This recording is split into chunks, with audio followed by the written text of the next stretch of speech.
All right. See how to jump to 8 like that? But it's not 10. That's only 6 people. All right, you know the route, you know the drill. At least 10.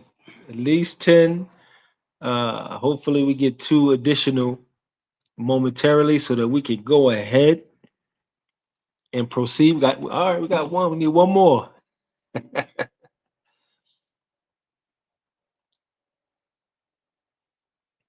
We just dropped. They were like, nah, they bored. Well, we're gonna get underway yet. We just don't want anyone to miss any. For those who are already on, please advise if we could be heard.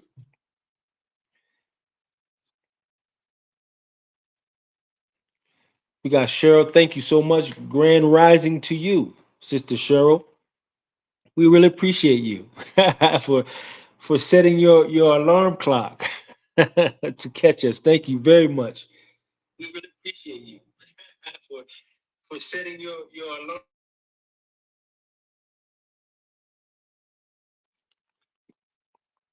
We got Brother Kenneth, Frederick.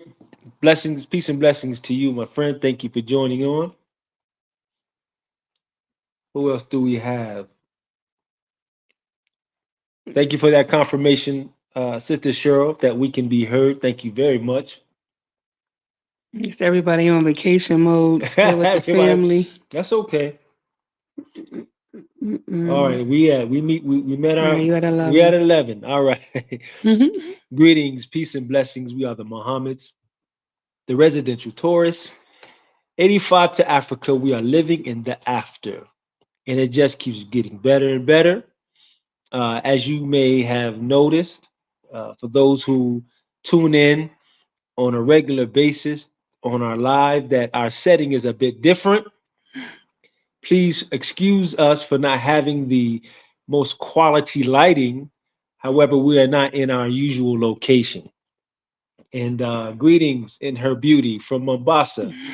And that's a good segue because usually we will be in Mombasa. We're not in Mombasa right now. We are in another beautiful city in Kenya, which is Nairobi. So we are in Nairobi at a beautiful Airbnb. And so we missed last Sunday. And Hey, Miss X is on today. We oh, haven't seen Sister you in a Melinda. couple of weeks, Sister Melinda. Oh, we were getting worried. We were We worried. was about to, send out the troops to make sure you were I had to okay. go look on her Facebook page. It's like, okay, she just enjoying some family, but we ain't seen her in a couple of No, no, we weeks. haven't moved. We haven't moved. We're just we're enjoying some time as family, and we're scouting. Yeah, We're scouting. yeah. So we're in Nairobi still. We've been here for a little over maybe about 2 weeks. We'll be headed back to Mombasa in a day or so. But we came here for the call of action and to get out of the heat. It was too hot in Mombasa. It's hot, It man. was melting me away. So we cannot wait to come and explore Nairobi. And boy, oh boy, Nairobi is so amazing.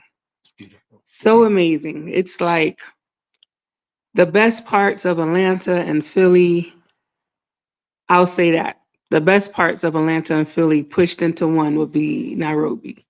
It's so beautiful, but it's peaceful.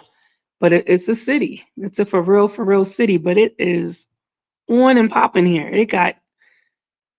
It's just it's like a mega. It's crazy. I can't even explain Nairobi.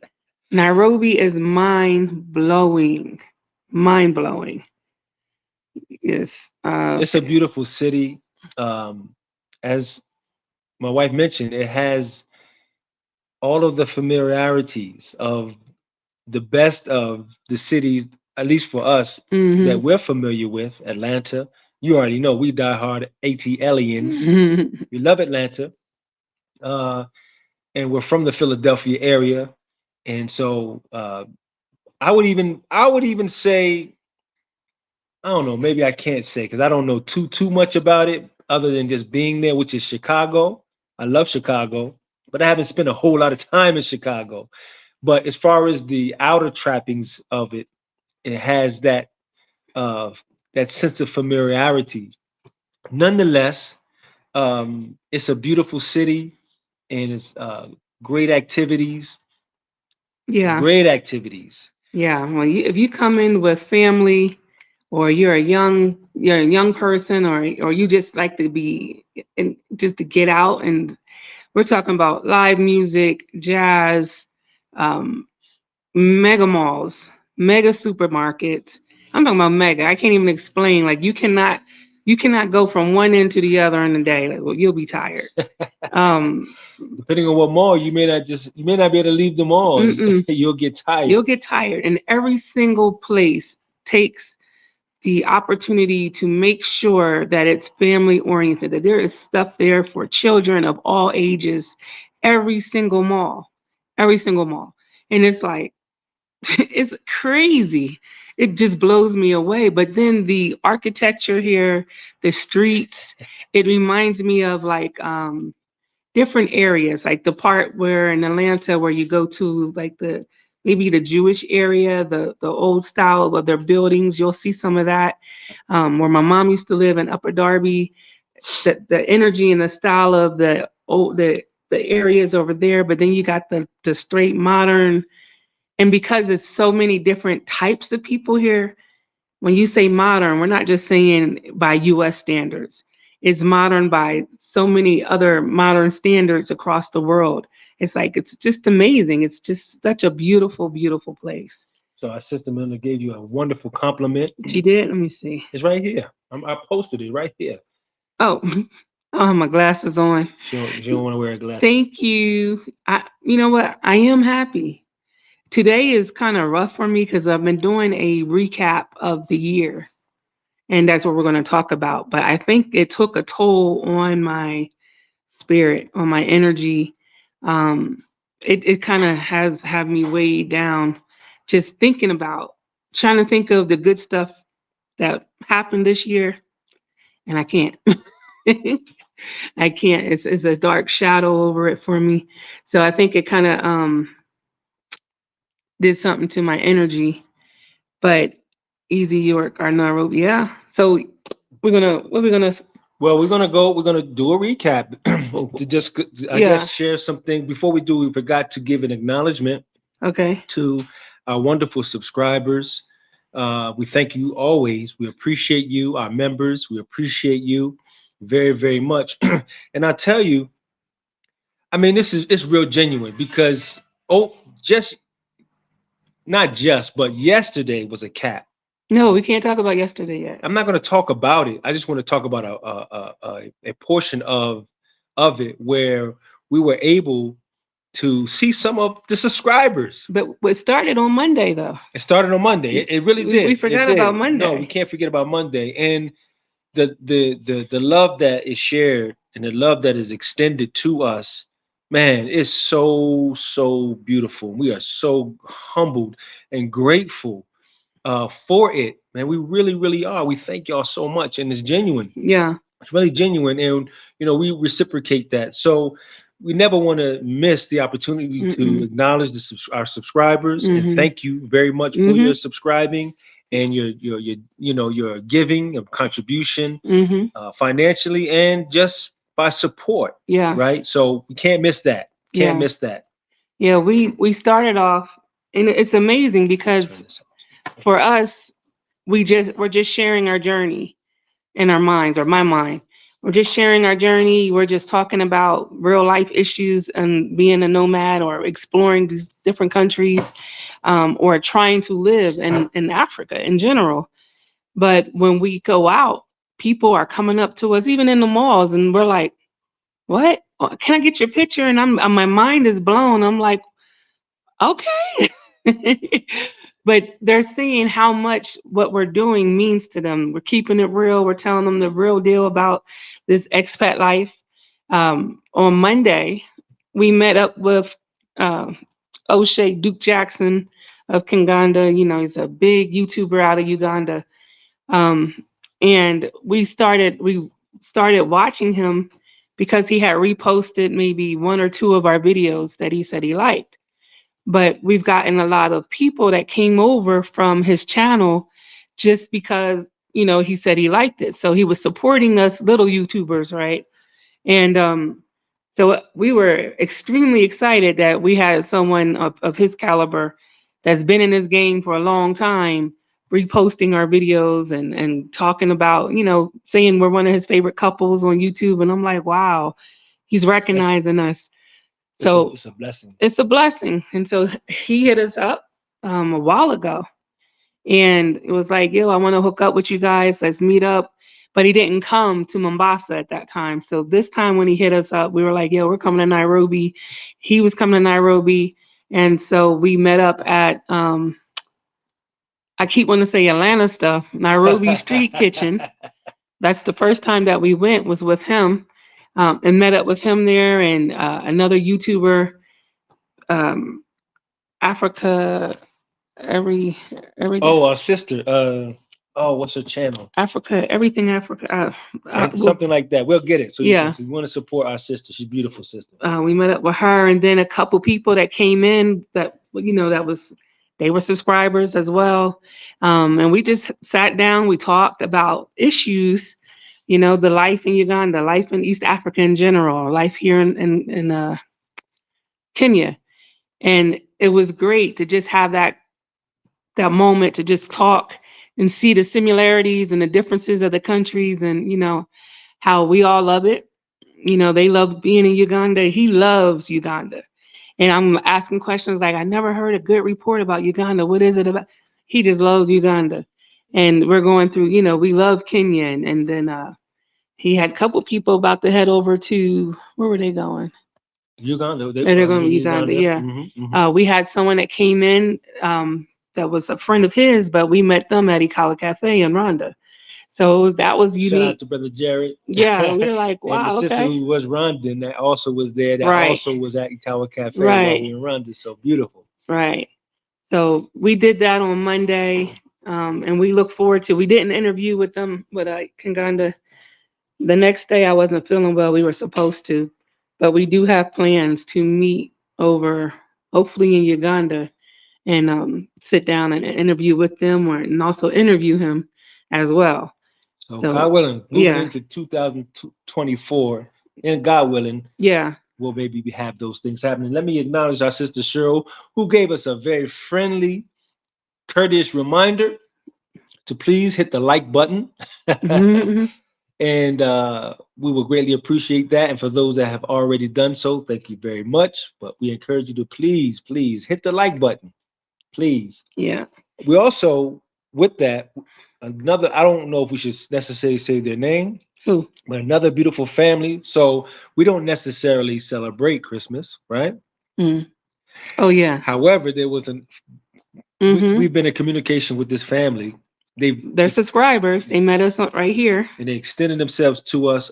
I'm talking about a very beautiful family, very beautiful family. They They are amazing, opened their man. home to us, and they invited us. And they're from Oh, the States, right? they're from originally from the No, states. no, no, from the islands. He's from Well, no, well, if you go further back, but yeah, he's from your neck yeah, of the yeah. woods. He's what was it, Cherry Hill? No, I don't know, he's from New Jersey. right? But But they extended themselves to us, and the hospitality was like supreme. it was, And it wasn't just because it was us; mhm. it was just their way. Oh, I've never ever Very beautiful. experienced such Yeah. catering. They put out a spread. I'm talking about we had Ghanaian food that I never had. I was so excited about that. I always thought I wouldn't like Ghanaian food, but yo, that was off the chain. Nigerian food and Kenyan food. So we had a whole little international cuisine, and Mhm. man, and then we played. We had a good time. Yeah, We we had a good time. darts and My mother was there. The yeah. girls were there. They Hmm. enjoyed themselves. They had a Yeah. good time. Well, I'm just laid in the hammock. You got a beautiful backyard. And let me tell y'all something. When we're in the States, they telling us about Africa with the lions, tigers, and bears on my type of stuff. But these houses out here, and Rwanda as well, houses are beautiful. They're a different type of architect there. These houses here, we just seen his house alone, and it was so modern, so sleek. I'm up here designing how I would do stuff in his house, right? Beautiful, beautiful house. But the family, his daughter was there. She just came in from the state. What'd she say? Trenton? I'm not sure. Somewhere. We met so many people this week. I'm getting all the stories mixed up. But the daughter, they were all just so catering to the family. So it was really nice. We have not had that since we've been to Kenya. So it was so great to just have some, it felt like family around, you know. It It did. did. It It was did. like, but again, we met them from this channel. So that was amazing because it was like we really needed that. We really needed that sense of family. At this moment, we needed that. Let's read some of the comments. Brother Yusuf Rahman, Assalamu alaikum. What do you see? And he asked how can he meet us in Kenya. So you may miss us this time. However, we got plans. We got Y'all plans. already know it. If they already done guessed it in here, so So whatever. if we miss us this time, and inshallah, God willing, you'll catch us the next go round. However, you can email us, please, and Mm-hmm. we can talk and we can try to arrange some things. That would be great. That Mm-hmm. would really be great. And her beauty said, "You're right about that. I love Two Rivers Mall. It's so family friendly. There's something for everyone in Nairobi. There is." Romeo, salsa dance was at the Nairobi Street Kitchen restaurant. Yes, we were just walking out. I love this place. Now we arguing over is it better than Pont City Market or Cross Because Street in Atlanta? it It reminds reminds you, you of it does, it does, but it to really me, it's does. more eclectic. Nah, Every little piece of this place. I'm hoping. Can y'all help me get on Muhammad? If he could I post this love the video place. up, if he could post the video up, you will see it. It's so I'm unique. one Every man. little corner of it is just crazy. It's so unique. The food is iffy, but the energy there is amazing. And so we were walking out, and it's a Thursday night, Thursday evening, every Thursday Thursday evening, evening. and I'm hearing music, and I'm like, ah, finally, because I don't know, I was just man, and I just was like, I want to dance. We're on one side, and we're just hearing this music, but by the time we left, I was like, wait a minute, that's Latin music. They playing Latin music here in Kenya. We're walking, yo, they're salsa dance classes. The lady about to do some classes, right? And we're talking about in the middle of the whole area. And then the ones that know how to dance, they just go out there and they just start dancing. We just went out there and made up our own stuff. You know, the Yeah, I can. professionals was dancing circles around us. I'm like, whatever, I'll do my two step. But yeah, The two step, the Latin way. the Latin way, then my little two step, my half a hip dancing. But it was a Yeah. good. I had a wonderful, wonderful, Mom's wonderful got out. time. The moms was out there She doing did her her one thing. dance. That was it. The niece got out there. You know, You she got know, out there and just smiled like, she I did a don't know little about that. something. Did she? She put one leg out.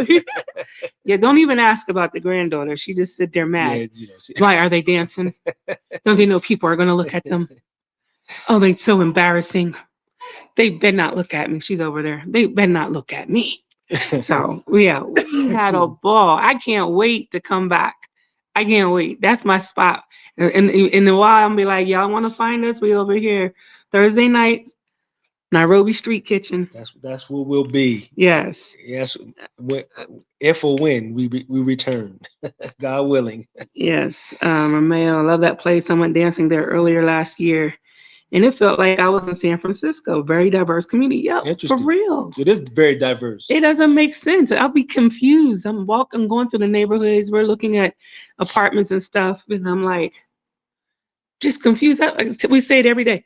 You cannot tell me that this is Africa Based on on what we were taught. right, based on what they say Africa is or is not, Hmm. really, truthfully. And it's like, man, this is where it is. This is where it's at. There's So no way. Planning on visit. Oh, Brother Collins on. That's the island hospitality. yeah, I'm telling you, I've never had hospitality like that in my life. He made me look bad, and I usually do pretty good with my hospitality. But we were laying on a hammock, and my brother said, "She looks cold." Went and got a blanket. I'm like, "Oh my goodness, this thank was you." anything you could think of, they were already steps He was ahead. ready, like, and they just had everything planned out. The daughter brought out some gum after dinner. Here's a little mint for you. I'm like, Yeah, it was beautiful. man, they hospitality me It or was beautiful. circles around me. Yeah. Sister Cheryl, you're moving to Nairobi. I can't even hide it, man. I'm in love with Nairobi. I can't even hide it. It's like And wait till we do, because of course we're going to do the relocation services here in Mombasa. Don't think we're throwing Mombasa in the trash. Mombasa is amazing. Oh yeah, Mombasa is a healing place for me. Um, like my brother's coming, he's like, I said, I'm trying to figure out how long you're gonna be here so we can see what we're gonna do. If we're gonna stay in Mombasa, come in Nairobi. He's like, I still need to heal. I need to see the water. I need that. Okay, fine, we'll stay in Mombasa. Look, Mombasa is a healing place. It's beautiful. It's Mombasa is mind blowing. The people are mind blowing. The energy is mind blowing. And then when you get tired of all that mind blowing, you come to Nairobi and get your head blown off. It's just like, whoa. Kenya is amazing.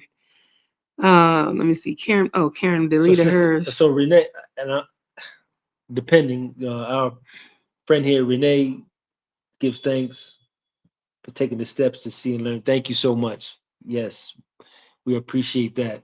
Yeah, she said it's uplifting to listen to you speak and clear up the stories that have been in the media. Yeah. I don't even know what's been in the media because the thing is, now Kenya was never on the radar for us.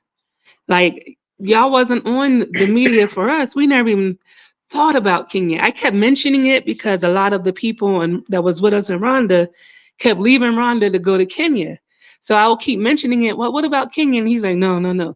We never knew why. Like the ones that were leaving, they like into parties and stuff like that. So we're thinking it's just like hell, they got that in Rwanda. So it was like, why go to Kenya? But we never heard anything in the news and in the media on what Kenya was or was not.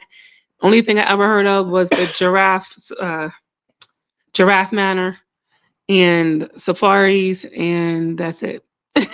And it's so much more, so Yeah, much more. but it's interesting because it seems to be like it's better that way because it was the same with Rwanda. We that was not when we were making the decision to relocate to the continent. Like most of us, we're thinking West Africa, and that's where we were geared toward. Ghana, Senegal. But in our research, we found that it wasn't quite a fit, and so we were kind of moving back to the drawing board when Rwanda just popped up, and we're like, hey, and so much the same with Kenya. As we were, fizzing out, I guess you can say, with Rwanda, it just kind of presented itself because the only knowing that we had of Kenya was Nairobi, and not even knowing much of it, but just in name, and not knowing anything about Mombasa. But the time warranted for us to be in a place where we could actually retreat, heal, and all of that. And Mombasa presented itself. And it was beautiful. And so, okay, since we're close to Nairobi, we've been hearing so much about Nairobi. Let's go check it out. The first go round, it was kind of a miss because, some things happened. So with a new, fresh set of eyes and mind and energy and spirit, we return and we see it fully for what it is or it is intended to be, and we're loving it. Yeah, like Sister Show said, no beaches. No, but that's what's exciting because when you're ready to go to the beach, you drop $7 on the train and go on down to Mombasa and spend the weekend, Which is or spend the week and get your beach life. That's it seems like this is for those local the Kenyans that live in uh Nairobi or live in Kenya holiday time, and we saw it from the other end. Living in Mm-hmm. Mombasa, we saw that there were Mm-hmm. those coming to Mombasa. Mm-hmm. Now being in Nairobi, we're seeing, oh, okay, we're being told that, oh, they have gone what they don't necessarily say Mombasa. What do they say? They To the say, coast, yeah, to the coast. because it's not just Mombasa, it's Malindi, it's Diani. There's so many other beaches to go to. And so you can definitely do that. But if it's just that you want to see water, you do have Lake Victoria, not too far. You got to go on the outskirts. You got to go see stuff. Mhm. And that's what we love. We love the fact that it's so big that when you have the itch to do something, it's an adventure. Let's go do it. Right. You're not stuck in like a bubble and you can't see these things because it's there. It's there. It's there. It's here. And it's like oh man, what was the sister talking about? Oh, the sister, Kia. Well, we'll talk about that. But she was saying the land that they were talking about is near 40 something waterfalls. 14, I believe. 14 waterfalls. think it was I'm about to 14. lose my mind. Like Yeah. waterfalls. I love waterfalls. I love looking and hiking to see waterfalls and everything that comes with it. And okay, we'll talk about that, y'all. Okay. So, Brother Andre, thank you so much for your donation. We greatly appreciate that. We really do. You don't understand. We need it. Thank you. And what he says, yes, let's get those likes up. Thank you. Please. Please. So yeah, that's what we did. We also y'all seen us doing the skating.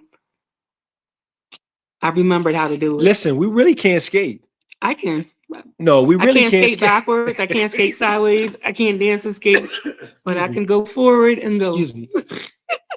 We really can't skate. So here's the thing. What you didn't see was the warm up.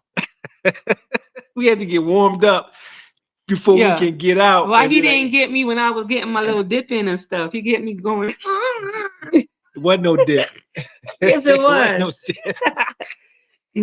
They say you need some ginger tea. You irking them with all this. I'm sorry. You know, I have this whatever. I don't know. I apologize. I'm sorry. How does your health feel in Mombasa versus Nairobi? Can you put a difference? It's two different things. Like it, Lord have mercy, our poor bodies. Mombasa is extremely hot, so it's heavy. Like right now, it's their summertime, right? So it's heavy heat on you. It was making me depressed because it was like I couldn't breathe, my chest hurt, nose bleeding. It was just so hot. Now, if you're in an apartment or a house that has air conditioning, you don't gotta worry about that. We weren't. So, but besides that, like when it's cool, when we were the cool months, man, I was walking so much, exercising. The air is so beautiful. The birds are singing. The butterflies are wonderful. That's great. Now we in Nairobi. Nairobi is really the weather that I'm used to. I can do this all day, every day, and I'm good. Yeah, you gotta watch. You gotta make sure you strap with the jacket. You gotta have sweater. it. You gotta have it. We're Northerners, so I'm like looking like, yo, I could get my boots back. I go get my Timbs if I want some. We could put some hoodies on and wear it all year round. There is about 2 hours in the day that might be a little hot. You could take the hoodie off, but you better carry it with you because you will be cold. But because of the cold weather, I don't know, he started acting up. His mama in there sick. I'm like, hey, but it's affecting my bones. So you can't win. You just, I don't know. Here you can get a heater. That's my thing. As long as I get a space heater, we can keep rolling. I don't like to be hot. So Calabash said 14 falls and thicker. Yes, that's what she said. Yeah. I can't wait to see that. Yeah. That is so exciting. Then our brother, hold on. Shout out to our brother Tony Africa. He dissed us. He dissed us this whole we miss trip. you, brother. I'm not even saying your name right now. No worries. Listen, you were there in spirit. I understand, brother. No worries. We've been here 2 weeks. He ain't come see us or say come meet him or nothing. It ain't over. Like Teddy Riley said, it ain't over. The party ain't over. Feelings is hurt. But yeah, you was right. Well, you just kept saying you got to come to Kenya. But we also thought because of you that it was just a party place. We Africa, little bad boy. I'm like, why? No, you was right, brother. I'm gonna tell you, every time I think the thought of, man, this is a spot, I would always think of you because I remember clearly that day at Ikawa Cafe, standing at the edge of the entrance. That's how clear it is. How you were like, brother, I need to check out Nairobi. I'm telling you, and what stuck with me is you said, man, it reminds you of Atlanta. It do. In my mind at that time, I'll be honest, I was like, man, ain't nothing like Atlanta. No, it ain't nowhere like Atlanta. I'm not. Well, I never was homesick, but if I was, Nairobi would fix that in a heartbeat. So I was like, yeah, brother's right, because I did. It was many spots, many instances, many moments in this short period of time. I'm like, man, I feel like I'm in Atlanta. Tell him what you said. He had a title, and I was like, I ain't gonna tell it yet. We'll do the thing. We'll do, and we'll talk about it. All right. We'll talk about it. So yeah, Jayla Ford said, Muhammad, you need some ginger tea. I know. Thank you for that. Somebody said the skating experience was awesome. Yes. We haven't, look, I haven't skated in probably 13. What, did we skate with the girls? So Not maybe roller 10 skating. We years. did ice skating, but we haven't done roller But I skating. didn't get on the ice skates with No, y'all. no, you didn't. I haven't roller skated 10 to 12 years. So to be out there and I got little bone issues and I was not caring, I felt free. I felt young again. I'm like, man, Nairobi is a breath of fresh air. I can't even lie. It It was is for good. me. It was really, really good. Really Um, good. Happy New Year. Kenya gave the president a D in performance. What? What happened? What did happen? I don't see it. What is it? Greg said, Happy New Year. But Kenya gave their president a D in performance in the past 1 year. Oh wow. I can't speak on it because I'm just trying to be a citizen All here. right. But Wow. He got a D. He didn't even get a passing grade. yeah, Dang. All but right. he's let me down a little bit too, though. I Well, can't lie.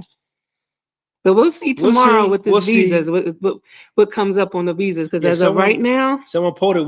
He posted said 7 hours before. He said it's buffering. mm, He said it's buffering. We'll see. we'll see. We'll see. So, Brother Felix, thank you very much. We appreciate that. Glad you enjoy watching us. We appreciate you taking the time to watch us. We appreciate that Hmm. for sure. So, do we get in now to some Now you recap? got Brother Malachi on. We Brother haven't seen him Malachi. in a while.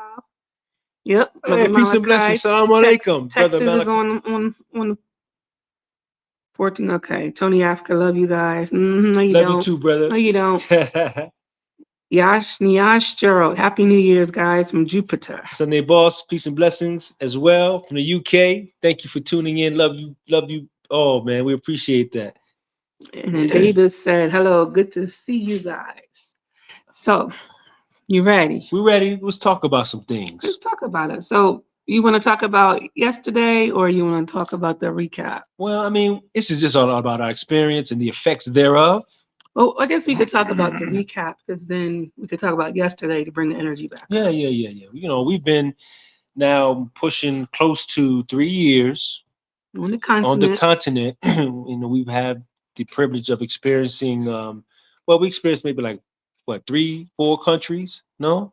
three, Rwanda, three countries, three on the continent. three on the continent. And there's highs, there's lows. It's just life. That's life, you know. Um, there's some takeaway, some good, some indifferent. I don't want to say bad. I won't say bad. There's some takeaway, and it's all indicative of the fact that it's a journey. It's a continuing journey. Um, That's life. as life in Africa, speaking from the perspective of a Black American, and that outlook and that perspective of leaving to come to, and the brother and the family that hosted us, like that invited, he said something very very important to me, to us, but it stuck with me. In the process of leaving, wherever you're leaving from to come to Africa, or wherever you're going to, he said it's more important to know where you're going to than it is to focus on where you're quote unquote running from.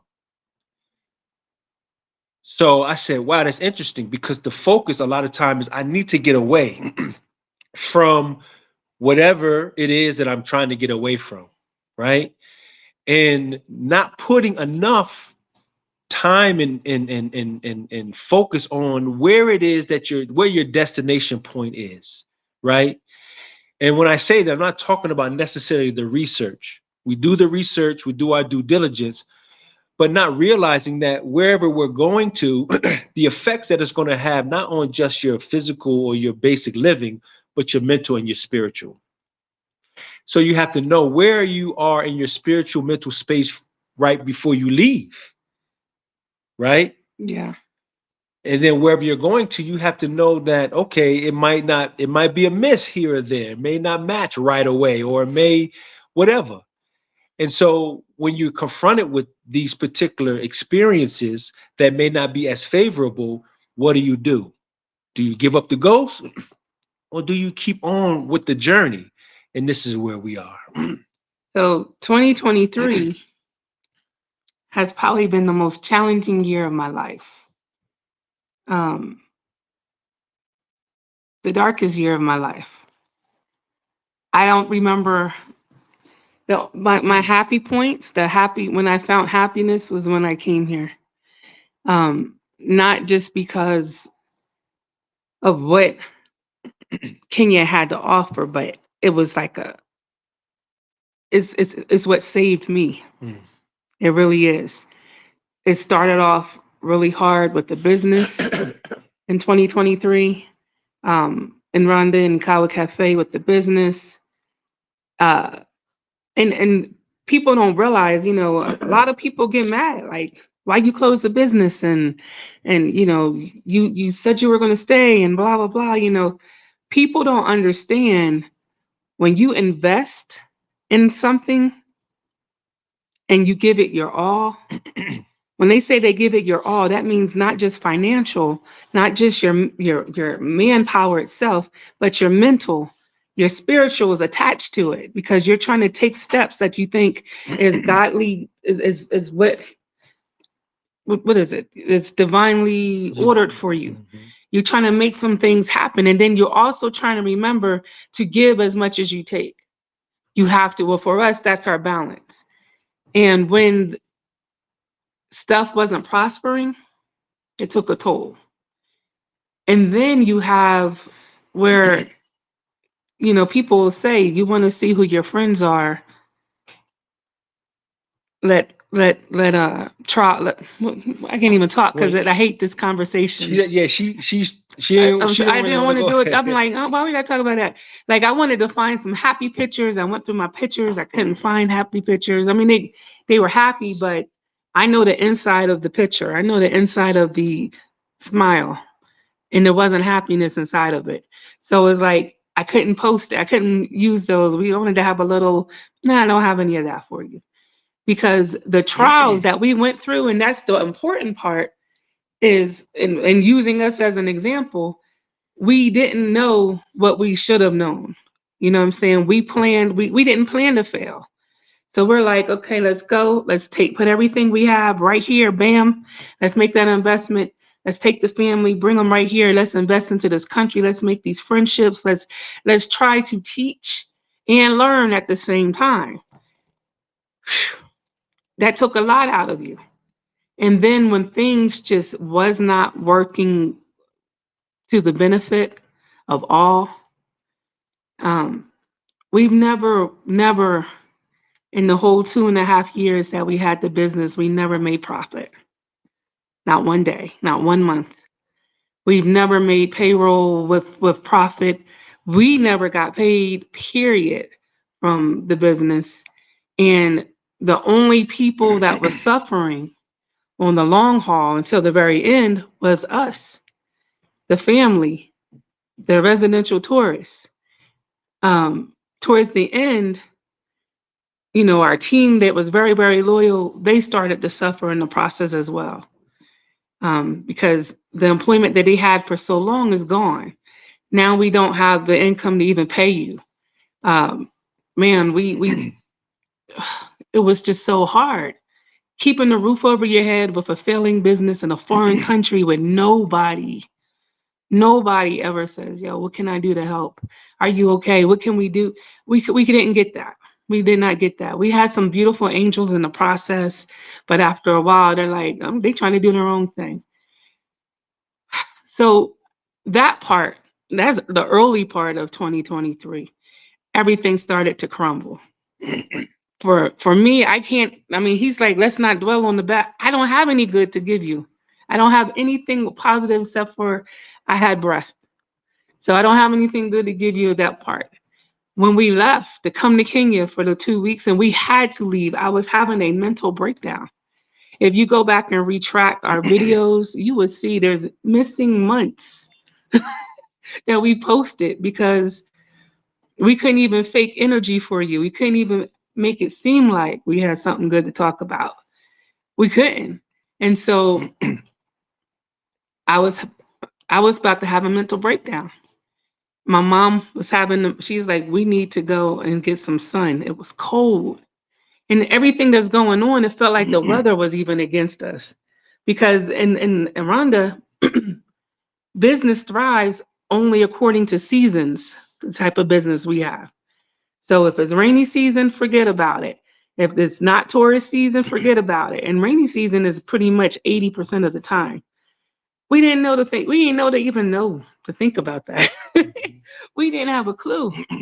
But rainy season, when it's raining, it's cold, it's wet. Nobody wants to be sitting in the restaurant shivering. Like we did it, sit in the restaurant shivering because it's just cold. So we lost everything. And it's been times in my life. I'm an entrepreneur for the last 20 years of my life, where you have ups and downs in your business, and you might fail one time, and then it picks up, and it fails and picks up. It won't be a fail. It's just a down month, a couple months, and then it picks up, and blah blah blah. Mm-mm. Our business totally tanked. 2.5 years, everything that you have gone. So that was already a mental note. We finally said we're not going to fight for it anymore. And then in April, we were like, let's get out of here at least for 2 weeks so that the family can get a break.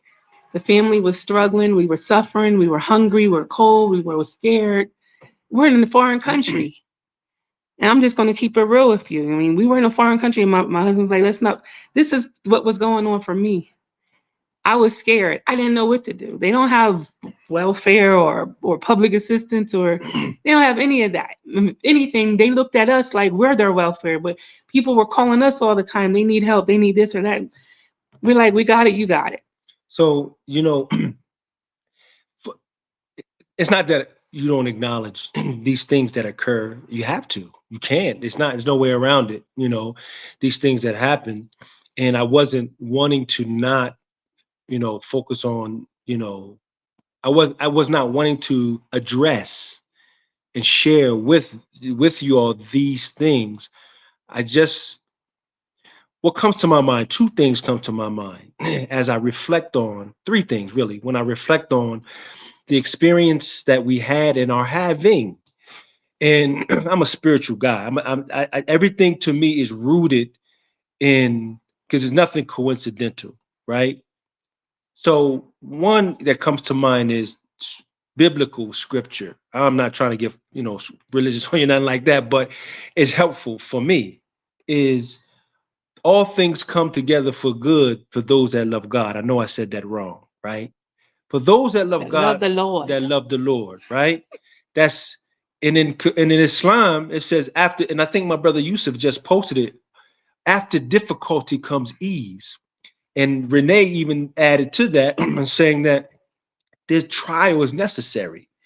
Trial is necessary to purify, and this is why it's important to know that when speaking for ourselves, when we made the decision to come to Africa, it was not just for vacation or anything, because we were in a space where we wanted to expand mentally, spiritually, and just enjoy life in a way that it didn't hinder that.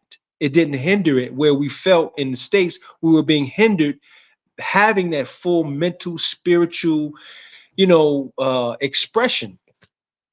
And for me, it's these things. Hindsight is 2020. Of course, going through these particular things and having these particular experiences is rough. Mm. That's anywhere. It don't have to be in Africa. That's anywhere. But because we're in a foreign, as my wife said, we're in a foreign country, everything is foreign. Everything is, we don't have those crutches, if you will, or those lifesavers, if you will, immediately in front of us or around us. So it becomes a bit scary. It really, really does. And we empty everything. Yet hindsight is 2020. And as for me, as I look at these particular things and I look at it, when I look at the pictures, for me, it shows for me all of the accomplishments. When I look at what we had done, even though we didn't fully realize, it didn't come to a full realization of our intent with the cafe, but everything that we had done, God had allowed us to accomplish in that short period of time was phenomenal. So many people walked through those doors of expats, and so many people were revived. People who were, excited and happy and rejuvenated.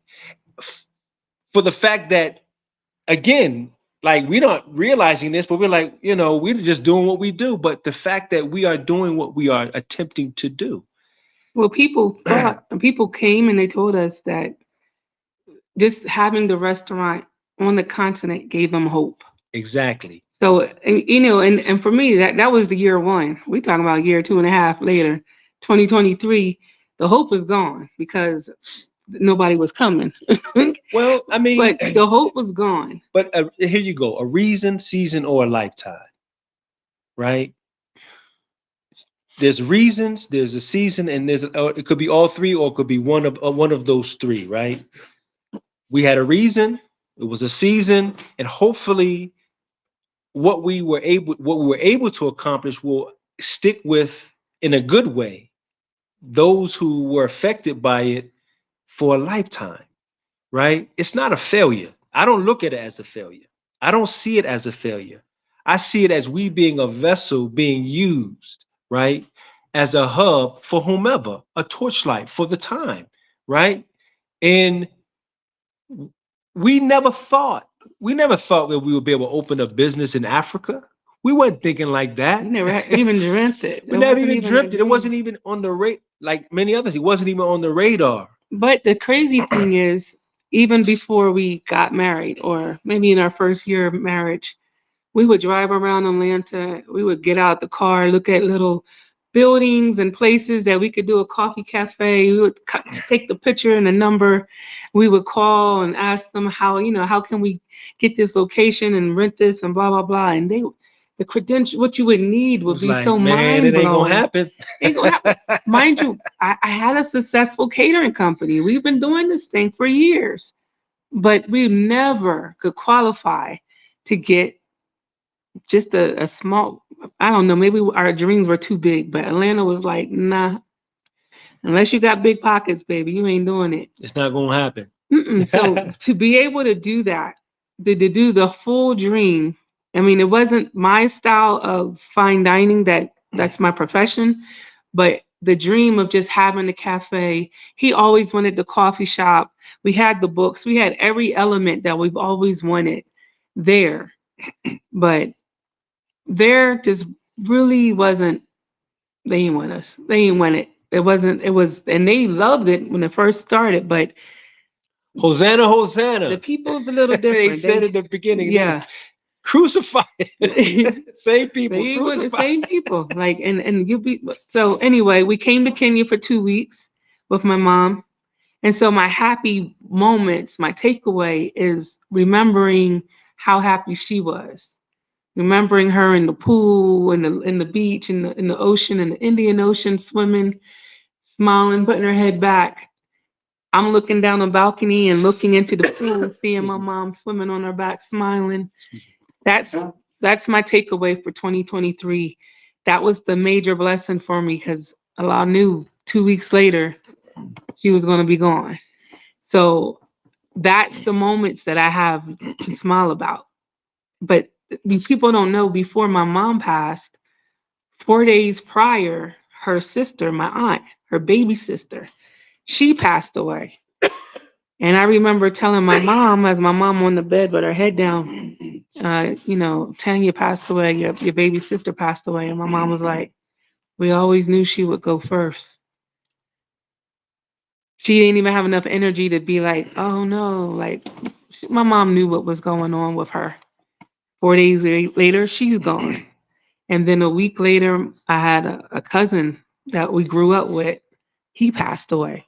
So my family got hit like crazy. Like, and these are pillars. These are the nucleuses of our family. Like my mom, my aunt, and my cousin. That's really, and all. That's I can't even explain it. All in 1 month. My poor brother came to my mom's celebration. No, came to my aunt's funeral, left there to go to my mom's funeral, to leave there to go to my cousin Eddie's funeral, all in one time. And we're like confused, like, man, what is going on? What kind of darkness is going on in this family? And then the processes of just coming out of that. Yep, I came to Kenya and came directly to Mombasa. And as many days as I had to try to grieve and to cry and to get through all of that, Mombasa was like a big shoulder. Like, here you go. The ocean, the wildlife. The I'm such a lover of wildlife. So it was such a healing process for me. 2023, if anything, has been a year of healing. I'll say disappointment and hurt, but the ending of it was a healing time for me.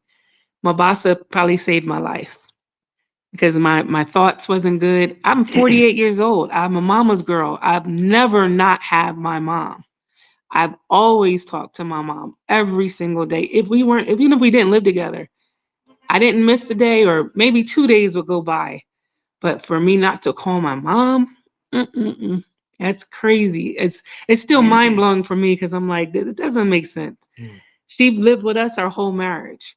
So my mom been in my house or with me for the last 13 years. And then prior to that, we every day, or she'll fly to Atlanta every 3 months. I fly to Philly every 2 months, whatever. But my mom, oh my God. So 2023 for me, I wish I could wipe it away, never think about it again.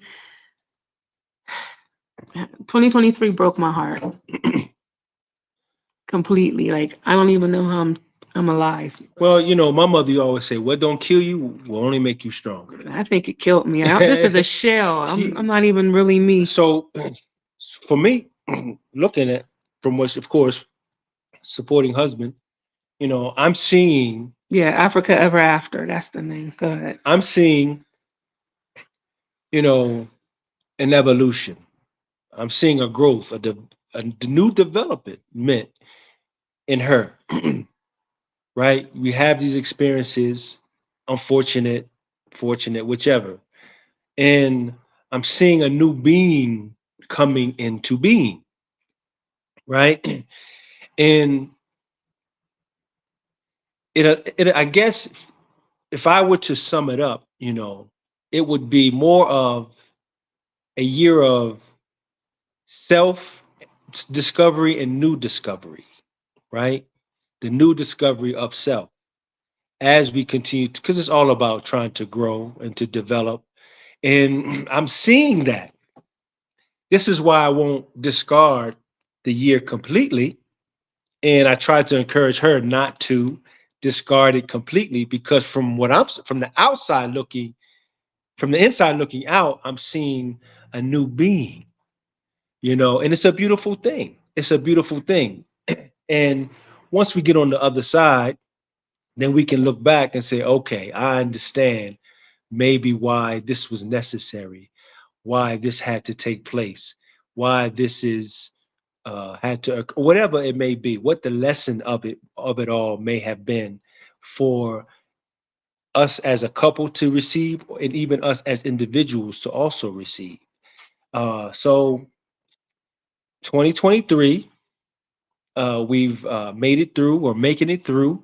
So we're grateful and we're just maybe hopeful that as we move forward into 2024, that we don't have to repeat anything that of misfortune or unfortune that we experienced in 2023.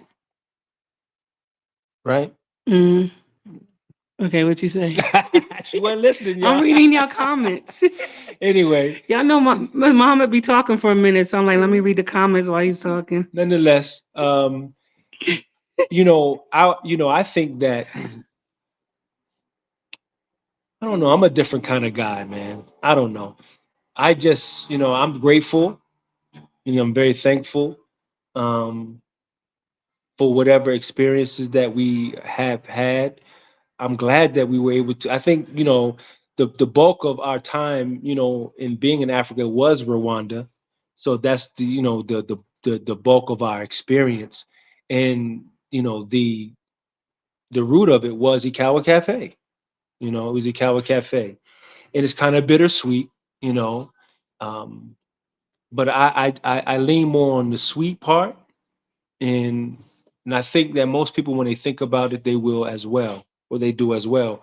Now there is a bitter part, Mm-mm. and she don't want me to talk about that There's part. no need to, because that makes me want to fight. But It that, don't need to, but the thing is, we're healing. Um, we're healing. thank you, I do. We thank you very It much. do seriously, thank you, sir, or ma'am. We always say sir for It's a some business. reason. I do monitor. It do monitor, yes. I think I know what Um, it is. Now, don't get me wrong. Having the restaurant is an amazing thing. The brother is saying he's asking if we looked into agribusiness, and that's great in Rwanda. Agribusiness is a major thing in Rwanda, but farm to table, it is something that we've actually done at Ikala Cafe. Majority of our products are farm to table.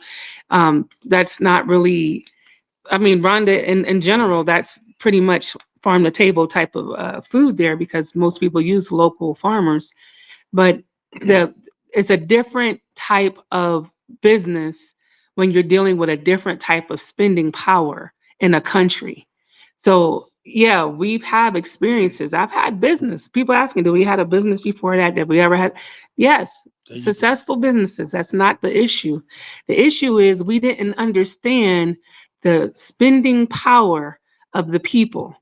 So if you have a business that pretty much can only survive if tourists or expats come, because the people don't really value um, food over alcohol In Rwanda. in Rwanda, you're going to suffer. And that's what we dealt with. So if you're thinking about doing a tea and coffee, you really need to study the area, the country that you want to do that in. In Kenya, If a Cow Cafe was in Nairobi, that's what makes me depressed we because I'd wouldn't be have this like, conversation. It we would wouldn't even have be. time for you guys. We'd be No, balling. We'd that be ain't true. rich. We'd be like, I don't want to I get don't on know the about that, YouTube. I don't but feel like it. I got too much money. What do I do? that ain't true. Man, I'm telling you. But I understand also why Kenya makes it a little complicated for the little guys to come in and open a business because every business here that's thriving are major businesses. The cafes are major cafes. These restaurants are major. These aren't little mom and pop shops. Now they might have those on the outskirts, but in Nairobi, these are the real deal. These are, man, but if we could have had Ikala Cafe, even in Mombasa, and we still, we throw the thought around, but for me, it's now a dark engram for me to even think about it.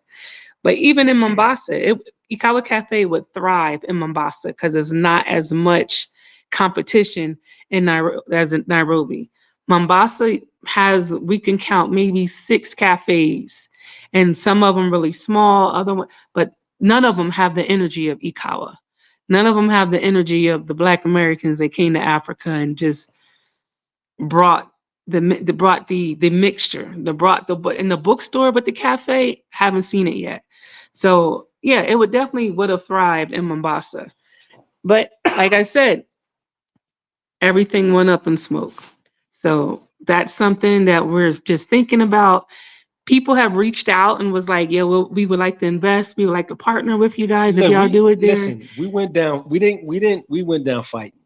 We did. We went to the very. We exhausted everything, everything that we could imaginable. We went down fighting. We didn't just, we went down fighting, and it was just that was it. There's nothing more that we could really do. We exhausted everything that we had. Time wasn't on us or whatever, so from the song. But we went down fighting for sure. But it was good and fun while it lasted. Yeah.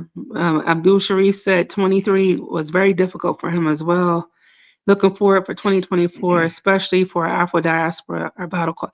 I'm excited about 2024. And after yesterday, that has given me a new look on this journey, a new look on life, a new energy boost for real. So I'm excited about 2024. So B Raz, blessings to you. Says Ikawa was a great place. You did a great job with it. I enjoyed the best cakes I have tasted at Ikawa. Hopefully you can replicate it there in Kenya. Thank you very much. We really appreciate I that. don't want to. Well, we appreciate the fact that you supported for one, you Yeah. enjoyed it for two, and the vote of confidence and encouragement. Thank you very much. Thank you Yeah. so much. Someone asked, what kind of restaurant will work in Rwanda? Um, So what we any read, restaurant, let me just say, that I has say none. alcohol. Yeah, a bar, a And restaurant that's that is, and the bars don't do like the wings and things like we used to in the States. So maybe if you were going to do a bar and keep the people drunk, you will win. You'll win. But you also got to know that there's a track record. And the locals will tell you that the average business, the average bar, the average restaurant that opens up will close within the 2 year time frame. And we were like, well, we're gonna beat that. and you know, you have to really, and when I'm to make this comment, I want to share this with our beloved brother said. You have to understand that um, you almost have to cater to a certain either directly to the expat community Hmm. or a certain class, really, of persons or individuals, because the average Rhonda doesn't have that type of disposable income, and so you'll find because alcohol consumption is a pastime, really, and you'll find a lot of these really not even mom and pop. It probably a step beneath that, but you'll find a lot of that all throughout Rwanda, and that's you know that's where if they have any disposable, that's where it's going to go, right? Anything above that, the average Rwandan is not going to. So I would say you would have to go at it with the mind of having got to have alcohol. That's hands down. It's no without alcohol, and you have to go at it with the mind that you're going to attract a certain class of people and maybe more of an expat community, so forth and so on. And brother Tony, thank you, brother. He But says, brother, sister. yeah, it made my eye burn a little bit, but I'm still mad at Please him. know that you guys in the cafe was a lifesaver for me, and I am and will always be. Thank you, man. That goes straight to the heart when we hear this.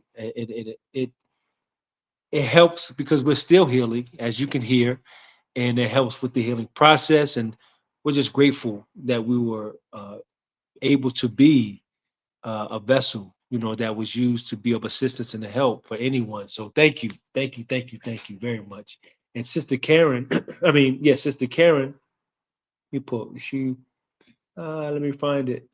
She Yeah. I'm sorry. she put phenomenal indeed. Your experience is more than a testimony, lesson, and blessing. It's also a workshop. Wow. Thank you. Thank you. Brother Will said he missed the Philly, the The, unapologetic Philly. the unapologetic Philly. We were using Brother Will as a taste tester And when we were creating our last Brother Will, good sandwiches. to see you in the place, brother, as always. And I'm glad, yeah, because he gave the two thumbs up. We knew it was on point when we got the Uh-huh. thumbs up from Brother Will. Appreciate it. And that's in and of itself. So, that was a fun fact, how we came about the unapologetic Philly. Hmm. Our beloved brother and sister, brother Aaron, sister Mickey, and their beloved daughter Ayla, blessed us to come to Ikawa and came to Ikawa Cafe, and we knew that they're going to give it to you straight. They will always, of course, show when they visited different restaurants, and they're from Philly, we're from the Delaware Valley area, South Jersey, Harrisburg, so we are have a familiarity of different types of food, and of course, the Philly cheesesteak is one of them. So we couldn't really get it exactly like that. But we tried our But my best. wife, she's a master she's a master chef, so We couldn't get the cheese. she's gonna get the cheese, right, and the bread, right. Those are two important Oh my components. God, the So she bread. put her spin on it. We wanted them to go ahead and give the taste test on it. They did it, and it was an honor that we got the thumbs up from them. And we said, "This is the unapologetic." I can't even say the word unapologetic Philly, Yeah. and that was a fun moment. That was a really fun moment, and it was a hit. It was a hit. So yeah, and then Will says the burger too, the smash burger. It's not. Thank you. I can't even remember the name. Greg's talking to Karen. Okay. Great broadcast. Yusuf, Kenya is big on alcohol consumption. No, let me tell you, It's a different time of. it's different because and this is stuff that we drive around noticing. So we're driving and we're looking at billboards, and I'm like, I don't see not one billboard that is for alcohol, not one. in Rwanda, you won't see any billboard except for alcohol or MTN, but it's alcohol, alcohol. It's like that's all they're pushing. Skulls, mutz, musser, what's it called? Mutzig. It's a Mutzing, German or something like that. mutzing and skulls rule that country. And people was coming into Ikawa at 9 o'clock, 10 o'clock in the morning, like, y'all don't got skulls, and leave. And I'm like, come here, dude, did you eat? What do you mean you looking for skulls at 9 o'clock in the morning? I need it. I gotta have it before I go to work. God dog. It was blowing my mind away. But we refused to sell our soul to the devil. So we didn't do the alcohol. Eventually we did sip and paints and allowed like the outside to bring in the wine, and they had with the painting Yeah, or wine. whatever. Yeah, a little wine with the sipping paint. But we just couldn't do it. We couldn't do it, and so we suffered. If we had the alcohol, we would still be there right now. That's true. Maybe because that whole street done closed up. But I don't know, I think so we I do probably think we would would still be there Yeah, I because we'd think. be the only last man Yeah. standing. Mhm. But Brother Tony Wilson, that's G, very good. oh, school, yeah, brother Rose at schools. That's the thing, man. Greg said, in the low purchasing power economies, best business are those that can scale fast, like building a mobile money payment system for restaurants or farm. Well, they have that. So people that's thinking they want to go to Rwanda and open a restaurant, there's a lot of people that have done it. They're in there. They're not there no more. They'll soon see when you're dealing with a low spending power in the country, and you don't want to have to rely on expats because that's a season, and tourists is a season, then that means for Rwanda, for us, that means the average dish, not item, your average dish needed to cost less than $3 per dish. They are used to buffet style food piled up on plates for $2, making 10 cents off of an item. You know, in the States, you're taught to do 70% increase or 70% profit over each product. So when we're doing the cost, food and I'm so wired up, food and money cost, you know, how it balances out. If I'm going to sell a dish, say I did weddings. So for me, I was almost about to do $30 a plate type of weddings, meaning it really only cost about $8 per person for that person to eat, and I would make at least $22 profit. Try that in Rwanda. Mm. You should only make 10 to 20 cents per item in Rwanda, or they will not buy it, or you'll fail. Mhm. That's the truth. Mhm. So if you're going to try to do a restaurant, you have to understand that. It doesn't matter that the cost of their food products is cheaper than what you would spend in the States. Rwandans know this. You don't pay for how much time it took to create that dish. You don't pay for time. You don't pay for service. You're only paying for the preparation of that item in Rwanda. So that means for me to sell a Philly cheesesteak to Brother Will, I can't sell it for more than $4, or he's going to go down the street and get it for $3. That might be too much. Yeah, that's still high. So Because these things you won't never know unless you do a thorough research for a period of time in that country, and go to different restaurants and spend time with the locals and see their spending power. You would never know that. You would never, ever, ever know that. There's no way you can. There's no way you can. We never knew until they started telling us that most people in Rwanda has not had a cost of living increase in their pay. So if they're making, we'll just talk in US dollar, if they're making $50 or let's say $100 a month in 2009, and they're still at that job, most likely they're still making $100 a month in 2013. Even though housing has raised, food costs has gone up, power and their main thing is petrol. Petrol dictates everything for them. Yeah. So when that goes up, their dollar, that little $100 is they're really making, maybe have $10 left over to eat. So you can think about it if you want, but you really, really got to research that part. And for me at this stage and age in my life, that's too much research. That's too much research to try to figure out how to make a buck when they don't want to pay no more than a 10-cent profit. It's a lot. Excuse me, a lot of good comments here. Really, a lot of good comments.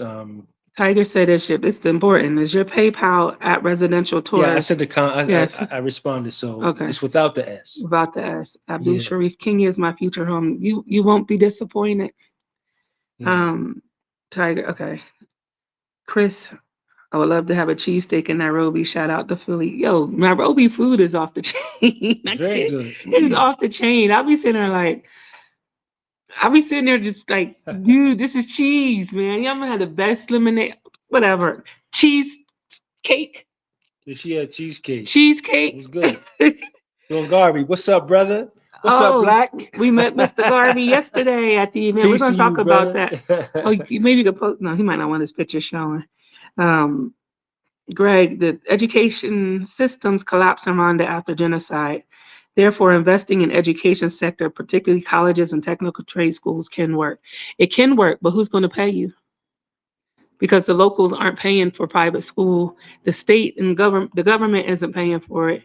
So you have to come in as an NGO and hope that the state people in the states or people that's going to donate to your foundation, they'll pay for that education. But you cannot be thinking that you're going to make major profit off of it. You have to do it out of love. There's people there. Jay Essence is there. She's doing that thing out of love, and she's getting donates from the people, her circle, Right. people that's supporting her. Um, and hopefully as an NGO, the US can fund it with certain if you can get grants. But don't think you're gonna make money in Rwanda because you open a school. They're gonna say, well, you didn't ask you to do that. Rwanda has plenty of schools, but some of the children don't go because even Rwanda public schools cost money.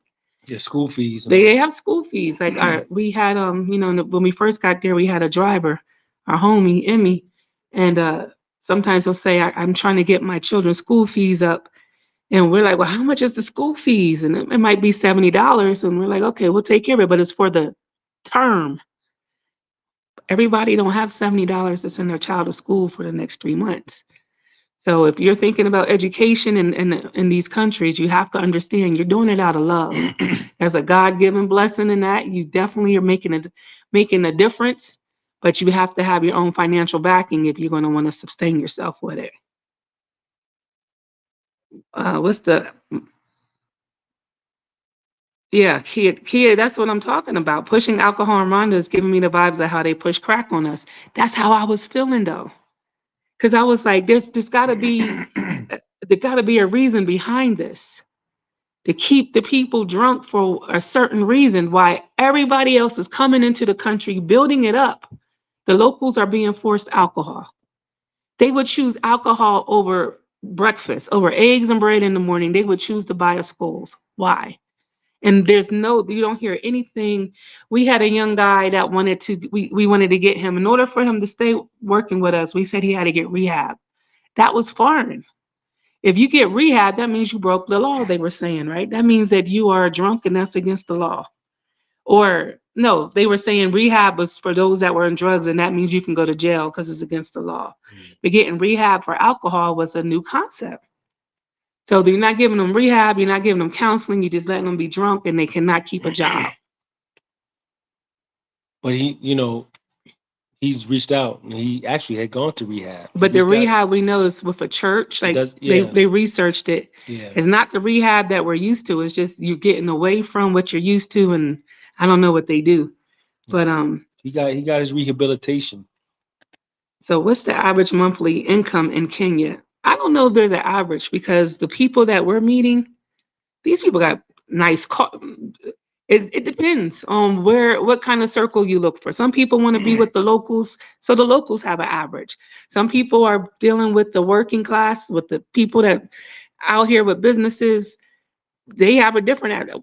You go to Mombasa, people got money. Now they're looking at us like, what are you doing here? The sisters come in. I mean, I don't feel the brokenness. Like we have to go and see. The thing is, again, I keep telling people, especially when we're dealing with the local community or people that come on in comments and they are like, well, you need to go to Kabir and blah, blah, blah. I'm like, no, I don't. Because I don't go to the projects at home. That's not the life that I'm choosing.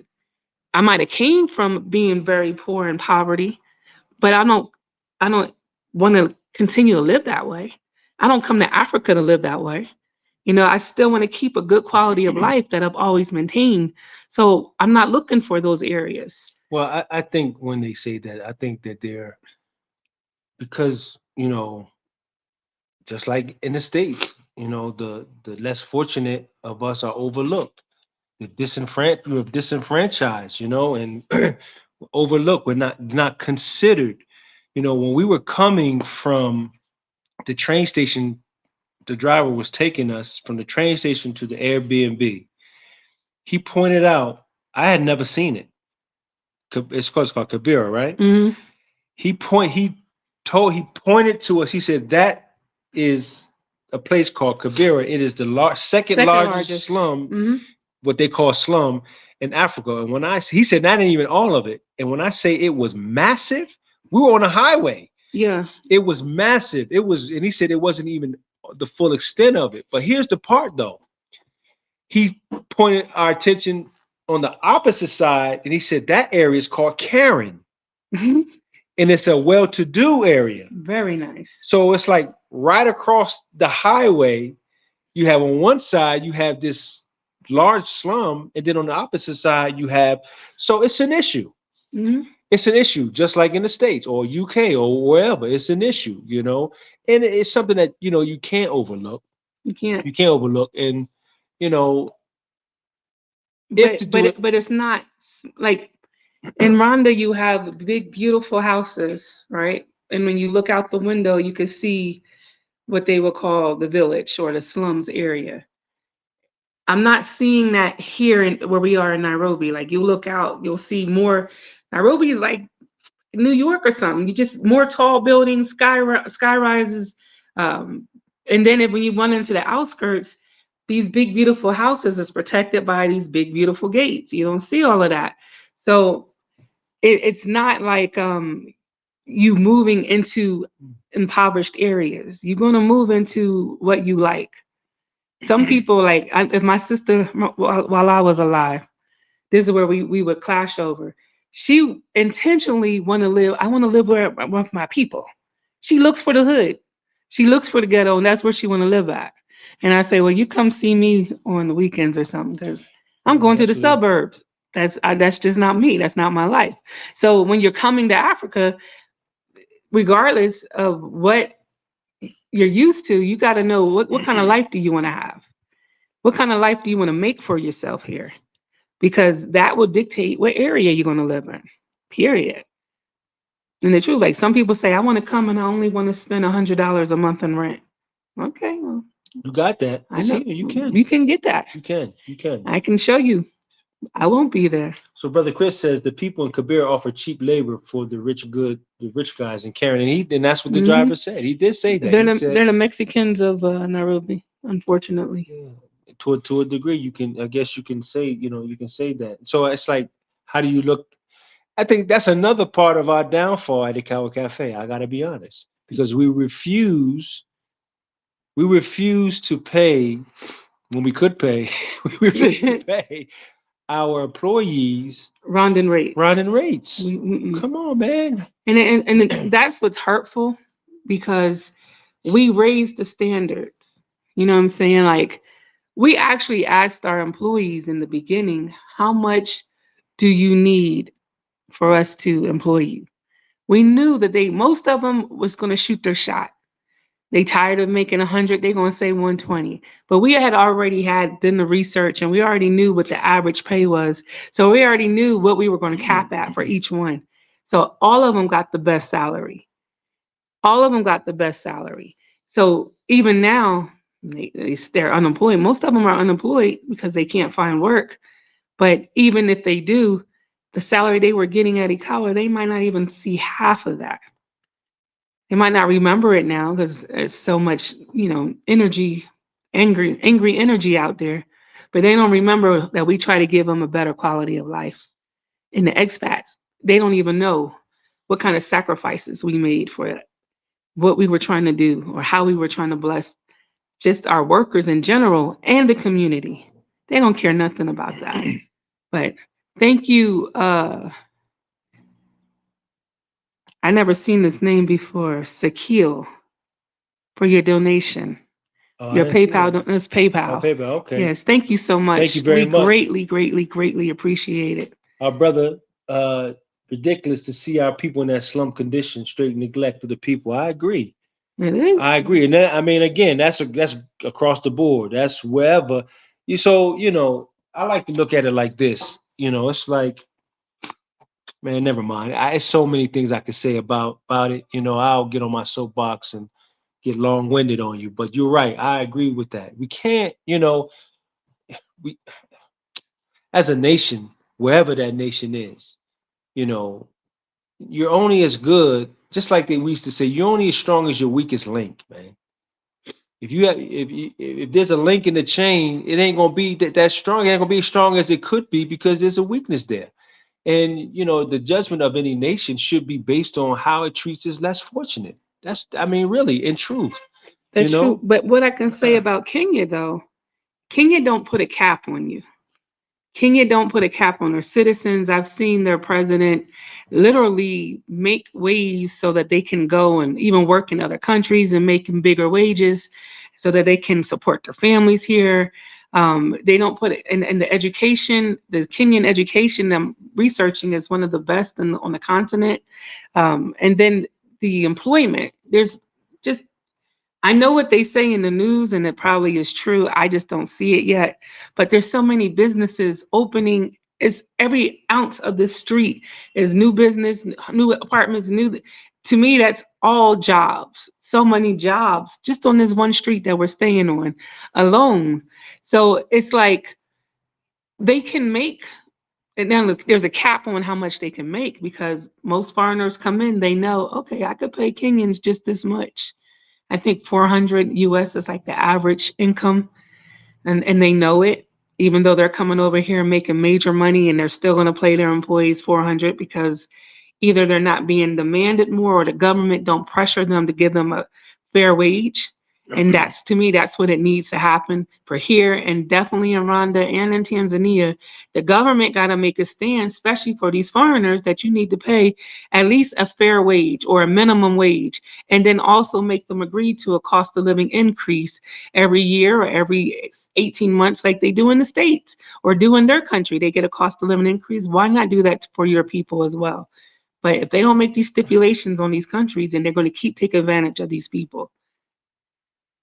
Brother Will said classism is big. They have a bottom class to get rich. They Hmm. have to. They gotta have it. The rich and get richer and the poor get poor. I think that because I'm reading and I'm thinking that that's what Brother Will said. I think the same was what Greg was saying in his way. The same thing, not in a way.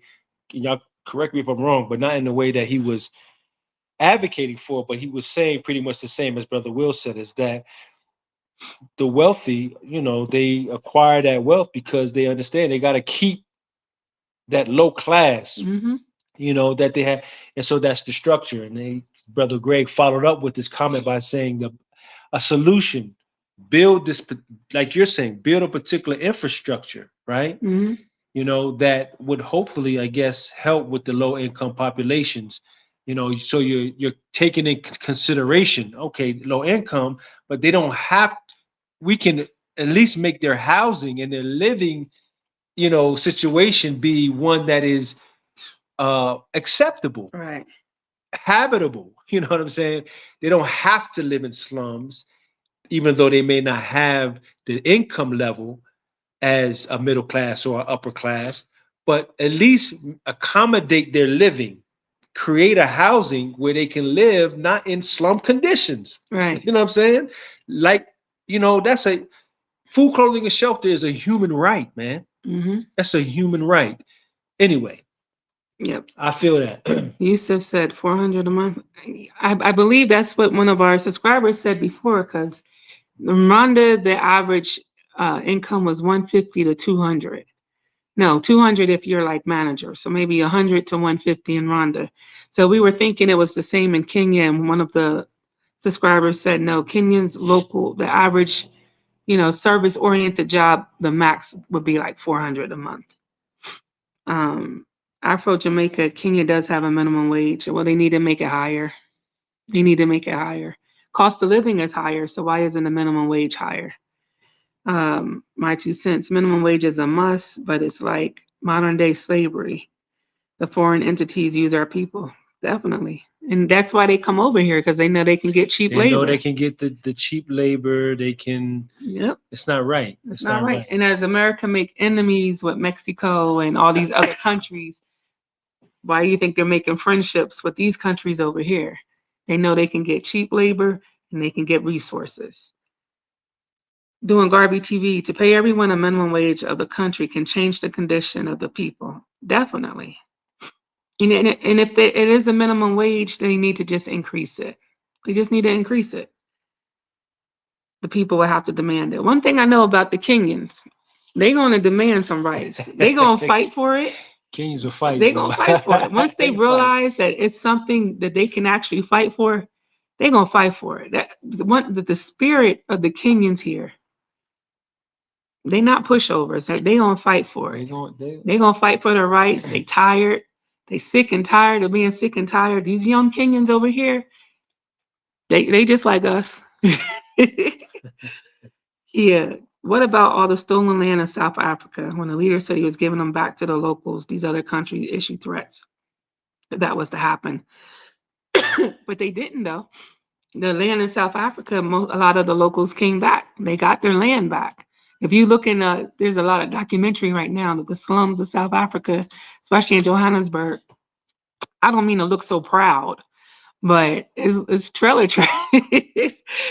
All these poor Caucasians, they're all now living in trailers and living in slums because they lost their land to the original owners, Hmm. even though they've been living there their whole birthright because your daddy stole it and all kinds. Anyway, so there's all kinds of YouTube. Man, it's not hilarious, but karma's great. Karma's great. I can't wait to see it more No, that's often. more. That's justice. There's just That's justice. Erica Roberts, thank you so much. Boy, mm-mm-mm. Thank Thank you you for so the. much Thank you for the for your love. For the love donation on offering. PayPal. Appreciate it. Let's because we we had a great time yesterday.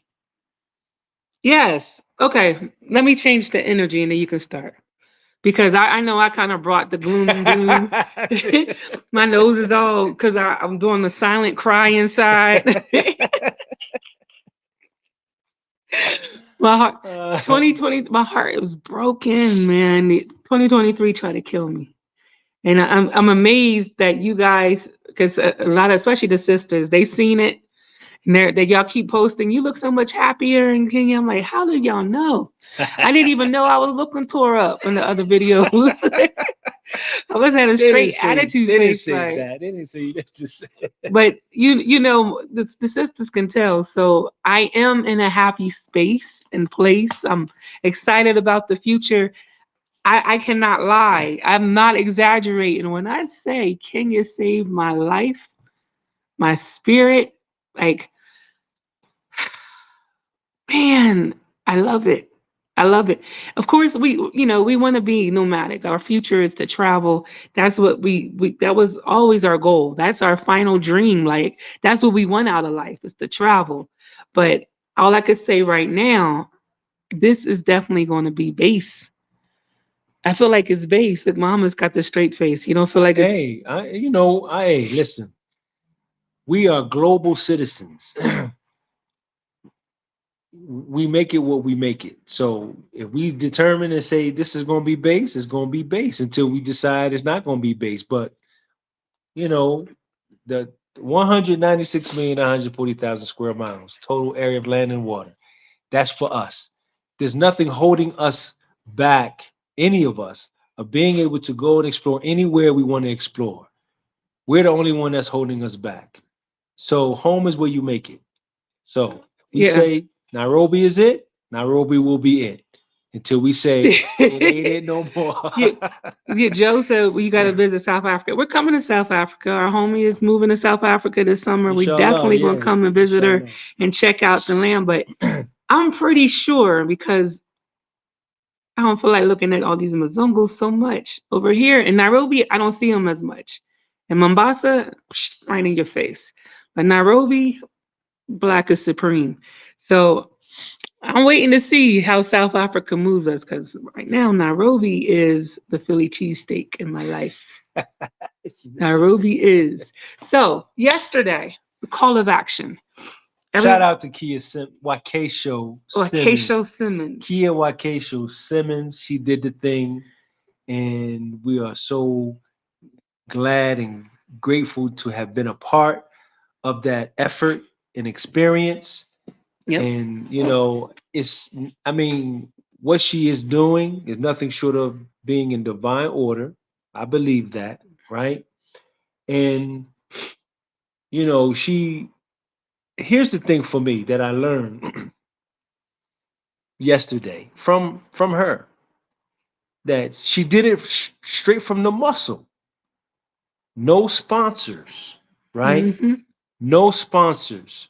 That, to me, that speaks volumes, because any other person probably, or she even could have said, you know what, man, I can't do this because I don't have the sponsorship that I Mm-hmm. need to make it all that I needed to be or wanted to be. Yeah, in the past, she's had some pretty big sponsors help her put it on. It didn't come through this year, so she was like, "But I can't let the people down. I've done put this out there, and I talked about this thing. We got to make it happen." And she didn't quit. She And didn't she didn't quit. quit. And her team, the Traverse Culture team, all Kenyan, Mm-hmm. not only all Kenyan, but all from Kibera. Three of them is from Canberra. No, she said all of them. Mm-mm, she said three ladies is from Three Canberra. ladies. Yeah. That's even still from Kibera. Mm-hmm. And it was deliberate Mm-hmm. for her, because her office, for what she told her, her office, I don't, maybe I should tell her location, but her office is right in the area across Mm-hmm. the way from the Kibera area. Yeah. So it's planned, it's deliberate. She's not moving out without thought of the people, right? And I love it, and it was a great experience. It's a great experience. It was. We had people from the three different tribes, I believe, in Kenya speak, and three different countries in the US speak. And so what stood out for me, and we, of course, we recorded it. We're going to get the video up. We told Kia by Wednesday, but we have a couple other videos that we got to get up before then. You see who I'm looking at, y'all. We need an editor that wouldn't mind working for free. Just for, do we have an editor, an internship that might want to do some? Oh, We have so much stuff we want to put out there. Mr. Mom would be like, listen, give me some coffee. I need a break. He's 50, y'all. Stressing me. Stressing me. Too. So the what stood out for me was there was a lady, I forgot, oh, I left my notebook. She was from a tribe called, Don't get me to lie. you don't want to get up and get it. I got on shorts. But anyway, she was from a particular tribe, and she was talking about how it kind of upsets her that the African people throw away their language. The conversation was about language. And we were talking about the African people throw away their language to take on English, and how their language for her is very important in their culture, because there's certain things that they need to express, certain things that they try to say that you cannot even put into words in the English language. And I'm like, wow, that's powerful. Like, I wanted her to give an example, but she couldn't even give an example because it's so deep. She was saying like a phrase, maybe just to get a bottle, is it's a passionate way of saying it that you can't put it in the English language. So I was like, okay, that was deep. I'm understanding that. But we had a brother come up from the Caribbeans, and everybody think Jamaican, but he's from Antigua. Antigua, yeah, Antigua Bay. He spoke, and he was talking about the importance of language, and he was saying how, even back in before slavery, that language wasn't just words. Language holds power. Language holds your culture. Language holds your security, your family. Language is what brings your tribe together. And it brings in the unity, and it brings in your pride. That's what comes along with the language. And hearing him say that made me think of, okay, now I understand why the first thing they took from us when they brought us over here was the language. Not just so they can enforce their language on us, but so they could strip us of every single thing that we've known by taking that language away. We no longer have a connection with our people because we cannot even speak that language. We no longer know our culture. We no longer know our religion. We no longer know how we would do things or how we heal ourselves or anything because we're not allowed to use our language. And then we passing this on to our children, their language, the English language, and nothing to do with our culture. So then you get what we have today, a total whiteboard. We're out trying to find ourselves because they stole our language. And so hearing that connection, and it just made me have that aha moment like, dang, that's what it is. So, brother Will, he said, and it's true. He said, unfortunately, the English language is universal. You can go many places if you speak it. It's true, and they mentioned Yeah. that they made a good point about that. The sister in particular that my wife was mentioning, she was saying how English is in is inadequate in its ability to be able to give a full expression of what it is as original people trying to communicate. It's a limit.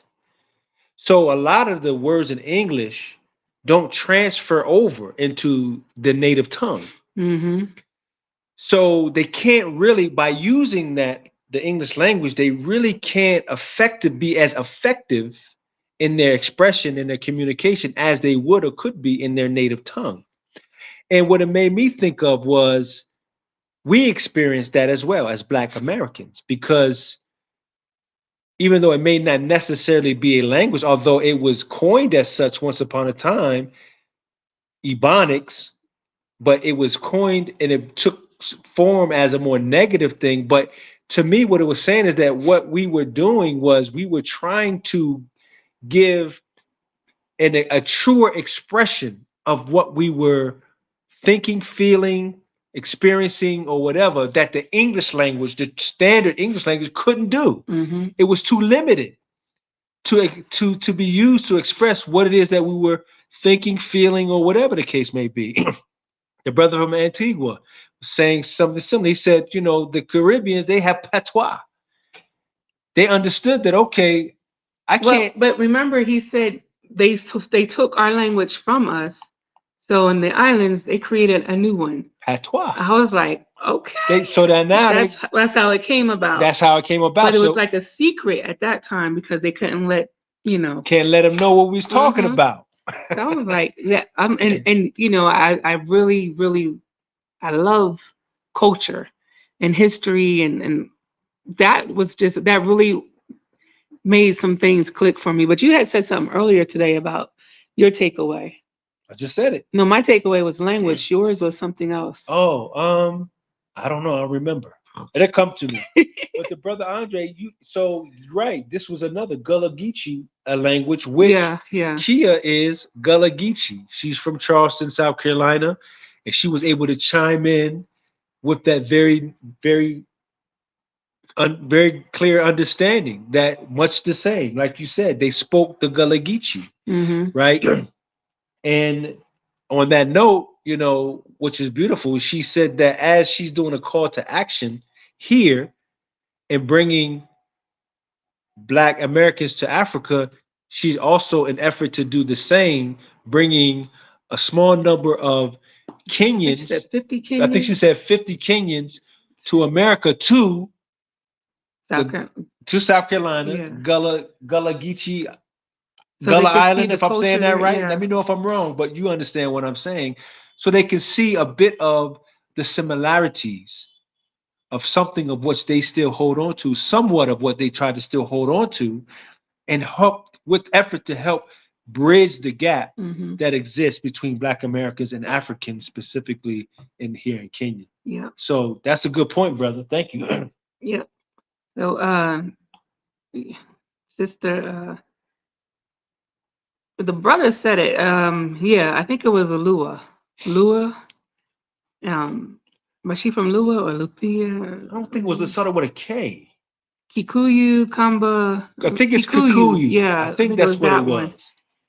was. There was a strong. She was speaking about how in her tribe the women were held at high self-esteem and high esteem, and the men pretty much catered to their women. They kept their women on that high standard.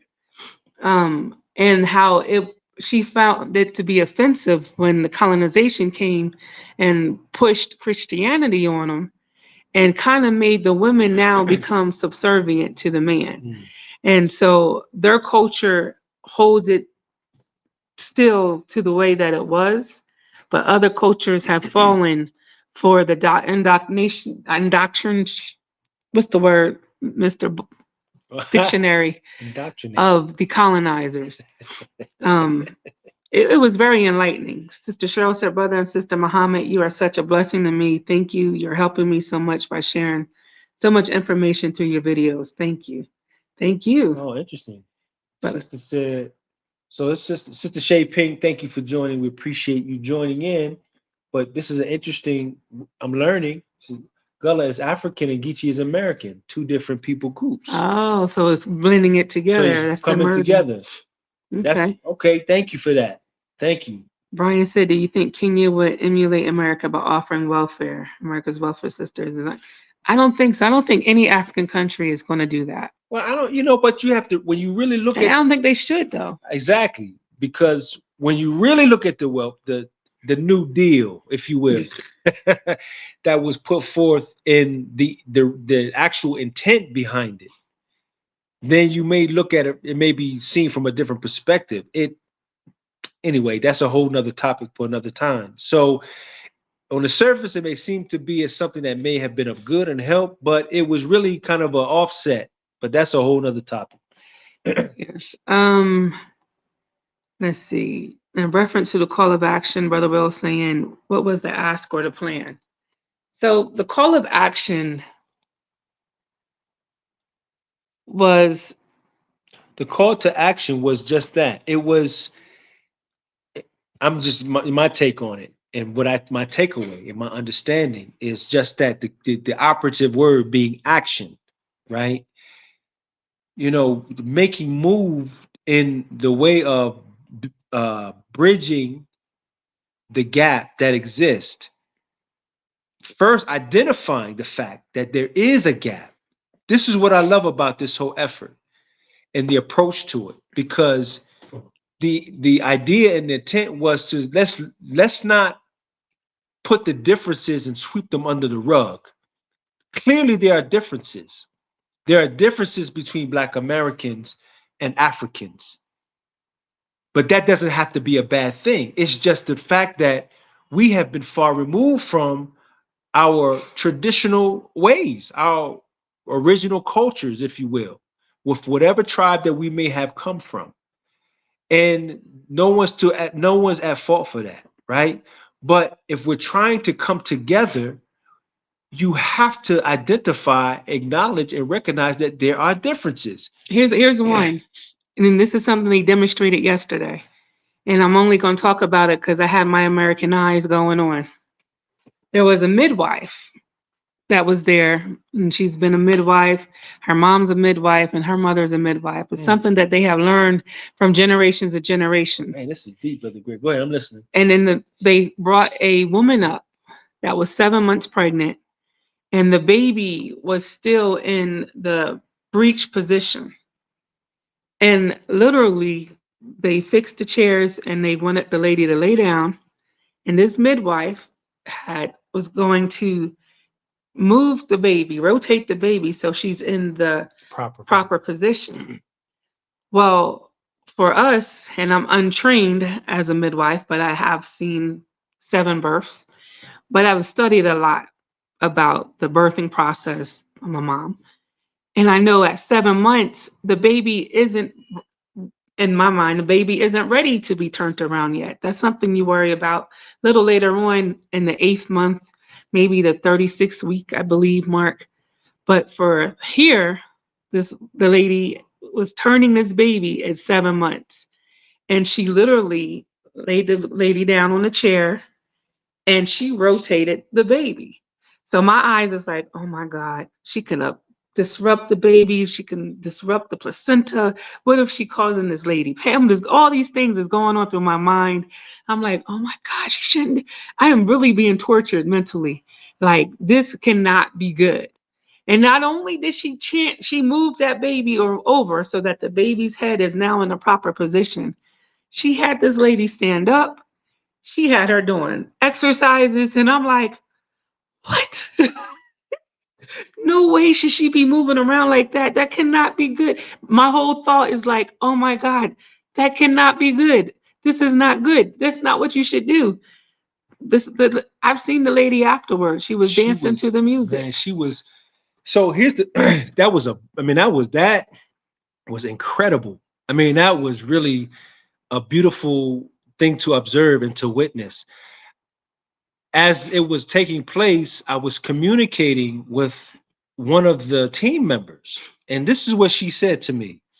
She said that the lady who was the midwife, she was one of the panel members, by the way, and she said that the lady who was pregnant that yesterday, that particular day was a day that was scheduled for an appointment.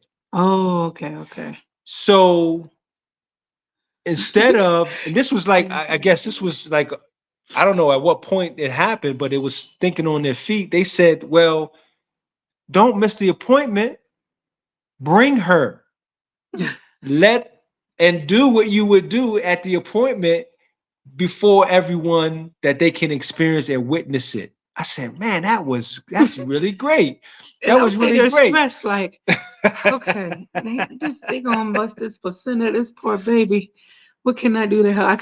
I was stressed. But I think the whole thing was the point of it is, because the whole world's been westernized, man, Europeanized, and think And we were taught that the Africans are savages. right. We thought that, I mean, that you know, not capable. I mean, before this high science and medicine and all of that stuff there, man, life was being Life. life before all of these, sophisticated whatever. So, which is not to say that the way that birthing took place wasn't sophisticated. Who's to say it wasn't?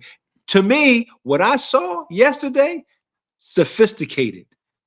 To be able, and then when I was communicating with the And one brother, classy. very And the pregnant classy, lady never very even said, she didn't even make a none of sound. that.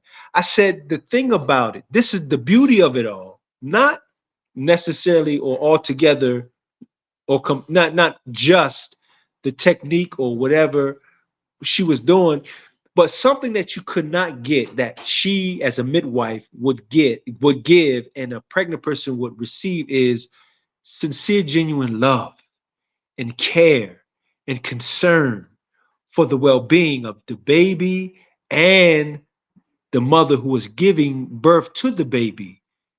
There's spirituality. There's all of that you're not necessarily going to get in that manner. You're not going to get that in this whole westernized way of how birth comes to be. Yeah. So that was one of the things, just showing the cultural aspect for us. And the call of action was really, her action was to bring the two communities together so that we can learn from each other. We did so much networking yesterday. We met, and it was crazy because just walking in, people were like, oh wow, we're your subscribers, we watch you all the time. And I'm like, I'm looking like, what? Can I have your picture? And I'm like, they're treating us like celebrities. And these We're not people, that. we're not that. And people We're are not coming that. up and they're We're like, just your brother and your sister. That's it. and a lot of them live here already. Everybody that and this is a testament for Nairobi, all the expats that we were meeting here, they've been here 10 years, 14 years, 20 years, 7 years, and they got businesses here. Their families are here. We met a mama yesterday that's 82 years old and was walking, and she was like Mama One. She was on the She was panel too. handling She it. was Yeah, she was doing on it. the panel. They have all kinds of, we're going to show you guys holistic health centers that they're building here. These are expats.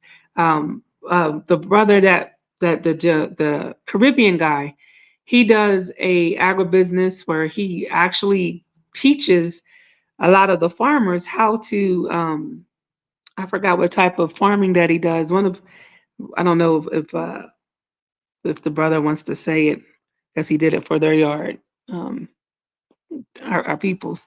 But they're teaching them how to do big agribusiness, and so on the land that Kia has for the expats, 50 acres of that land is going to be for farming. And he's actually coming to make sure it's farmed a particular way so that it creates, his whole focus is on the soil, keeping the soil enriched and pure with no chemicals. Right. So that's his whole focus, and they're going to be doing that on the land.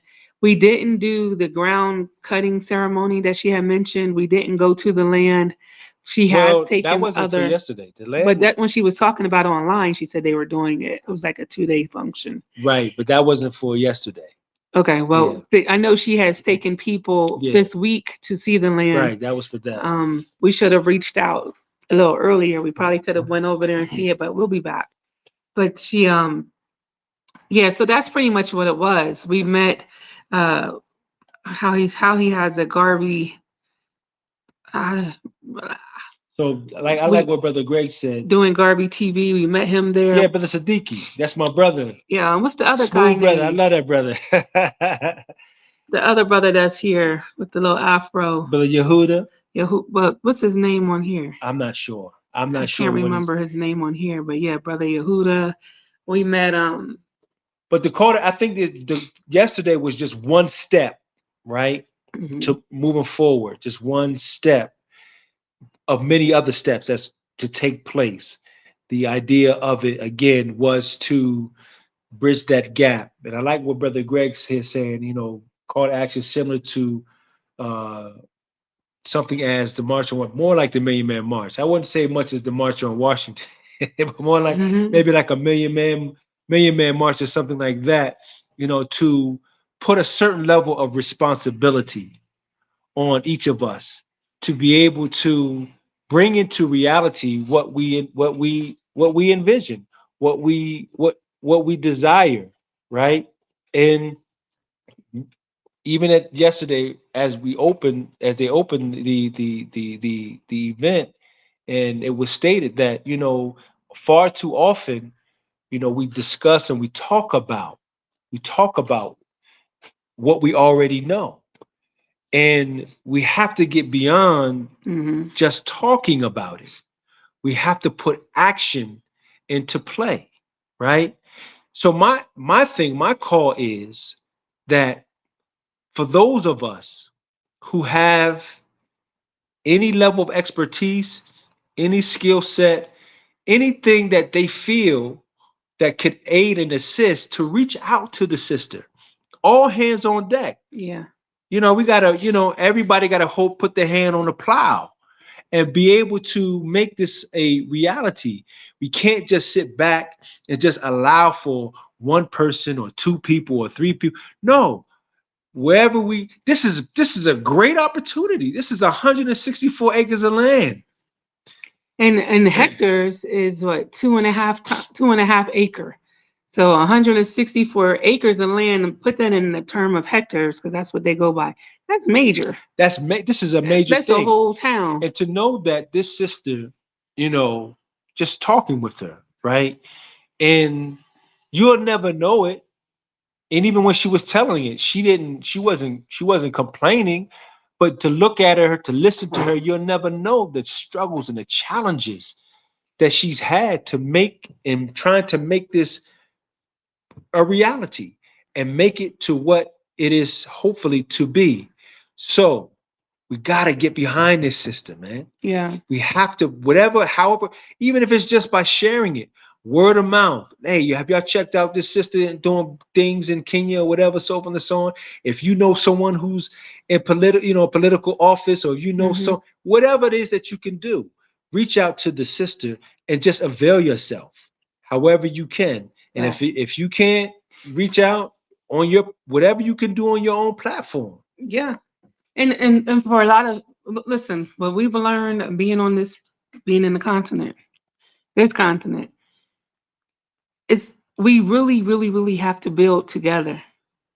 Now, the average one of us, we can't afford the land. We can't, because they're selling the land and the house together.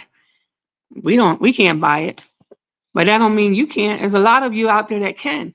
And it doesn't mean that you can't collectively come together and pull your resources and maybe split it with someone, the cost, build it, let them build it, furnish it, Airbnb, automatic business immediately.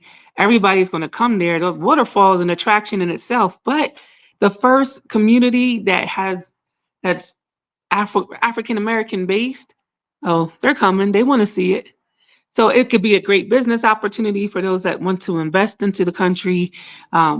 For those that have 150,000 and want a half an acre of land in Kenya with a house that's built from the ground up, and you get to help choose the specifications of the final touches of it, and it's going to be a co-op. She's talking about infinity pools, spas, gyms. You don't even have to leave the compound. Most likely a Carrefour or 24 Quick Mart will be smashed around there somewhere. You know what I'm saying? So this is it's definitely an awesome investment if you're looking to invest in the continent. But if not, promote, help. I don't know how we can help her. I'm going to reach out to her and be like, whatever, when we get back over here, whatever way we can help, we definitely want to do it because we believe in what she's doing. We believe in that platform. I know, And I know, I got a way.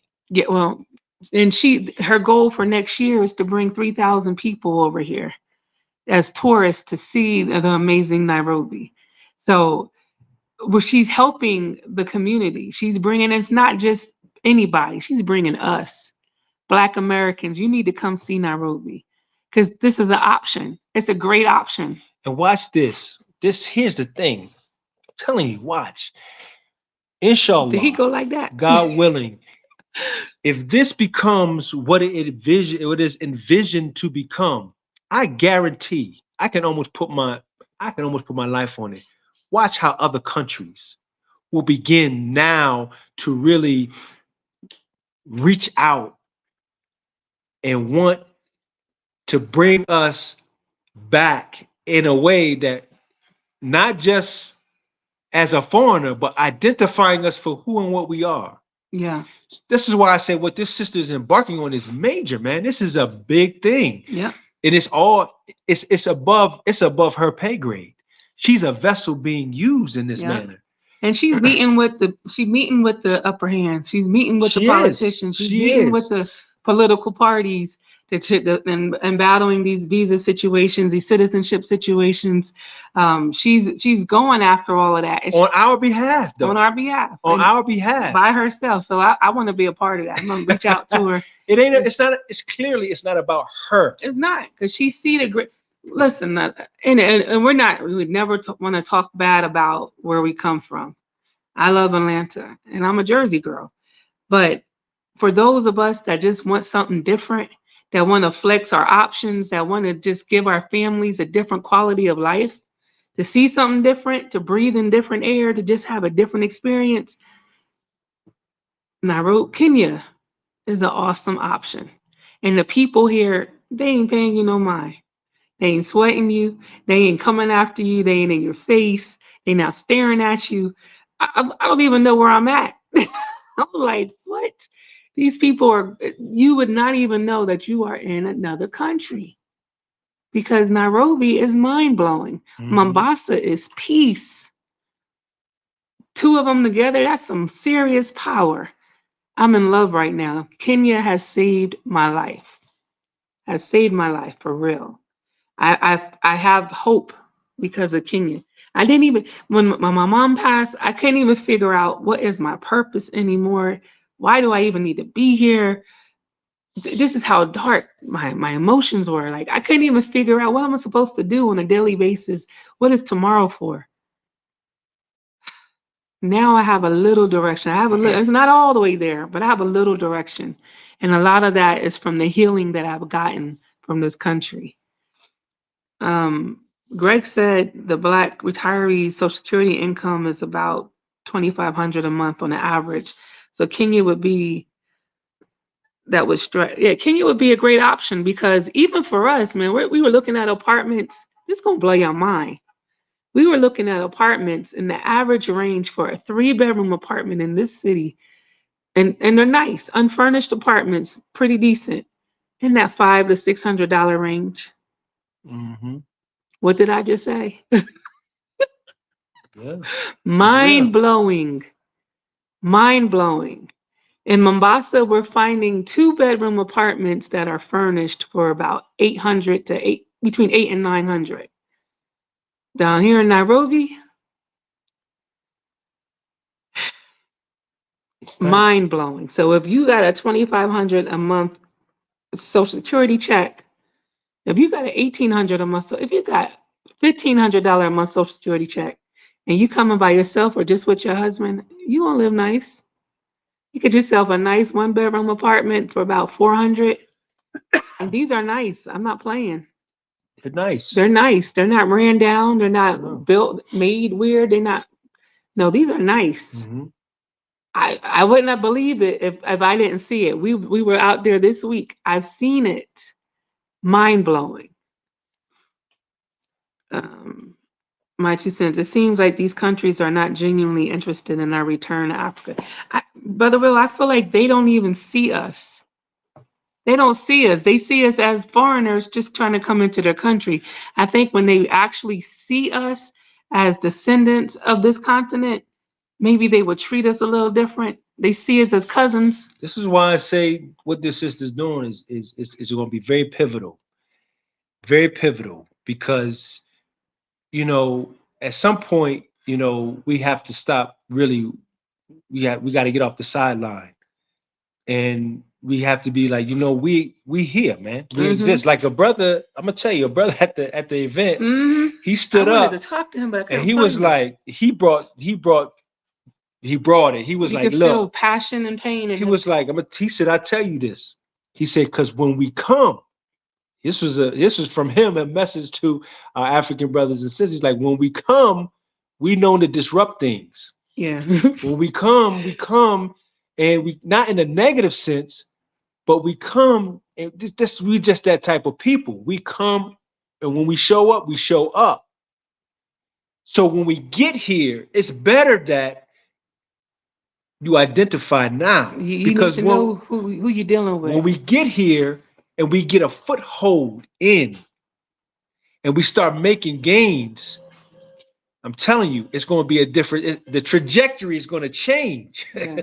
in a good way, not in a bad way, but in a good way. So, what the sister is embarking on, if in fact it does become fully realized, it's going to be very pivotal. I do believe that. I believe that you know the other countries will now begin to see Mm-hmm. because not because we were on the sideline, because we said we took the call to action. We moved, we mobilized, we moved out, and we said no, because when you think about it, we didn't give up our right to be African. We were taken away. So we have a right to claim that though. We have a Mm-hmm. right to claim our Africanness because we didn't give it up. We didn't voluntarily say we don't want to be African. We out, we bouncing. No, we didn't give it up. We're now just finding our way back. So anyway, y'all know how I do. I get all riled up and whatnot. Yeah. Anyway, so I think that this is very pivotal in what she's embarking on. For those of us, however, we can aid and assist. Avail yourself. Let us avail ourselves. Let's get involved. If Yeah. in fact you see it to be worthy, get involved. Let's let's put the call out there, man. You got the Kevin Harts, you got the Steve Harveys that have drawn their attention to Africa. They got the finances, they got the money. But I think even for us as regular people, we have to understand that we have to have a collective mindset, especially those that come in here. Yesterday was important for me because we were meeting people, Black Americans or Black expats that live here, and doing things. And we're like, yo, let's get your information because we need to connect. We need to create a community where we can, be able to bounce ideas off of each other, be a source of strength for each other, feed information to each other. You guys that's been here 10 years, 14 years, they have knowledge and wisdom on how to make things happen that we just might not know about. Because you have to know how to maneuver in these African streets. It's not the same as home. A lot is different. When we get to that side of the living, a lot is different. Once you manage to get through that part, everything is easy peasy. But just getting through that part, a lot is different. And it can be frustrating. And even I'm, talking to other people that are coming over, wanted to come over, that's trying to come over this past week. I'm hearing the mindset that you're not going to be able to survive with that kind of mindset over here. If you're frustrated with the processes of just getting here, man, when you get here, your mind will be blown. You have to totally do a almost a whitewash. You have to really humble yourself to learn a different way of life, a different way of handling business. You come in here to do business, you got to come with a whole kind of armor, some kind of, I don't even know what to explain it to you. You have to come ready to fight and ready to be humble at the same time. Not saying you're going to lose the fight, but in that fight, you have to know when to be humble. It's crazy. I can't even explain it to you. But if you're coming, you work from home already, you're retired, you got a set of income coming in, life is sweet for you. Life will be sweet for you here. Thank you, Sister Camilla, for recognizing.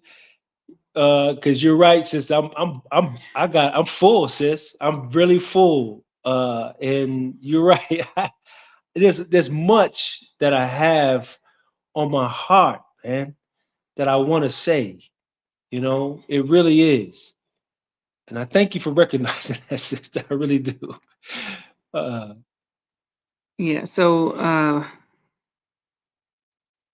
let me see. Yeah, so that's pretty much what the takeaway was from the event yesterday. Meeting people, networking, building, closing in the gap between the different cultures, meeting different Kenyan cultures.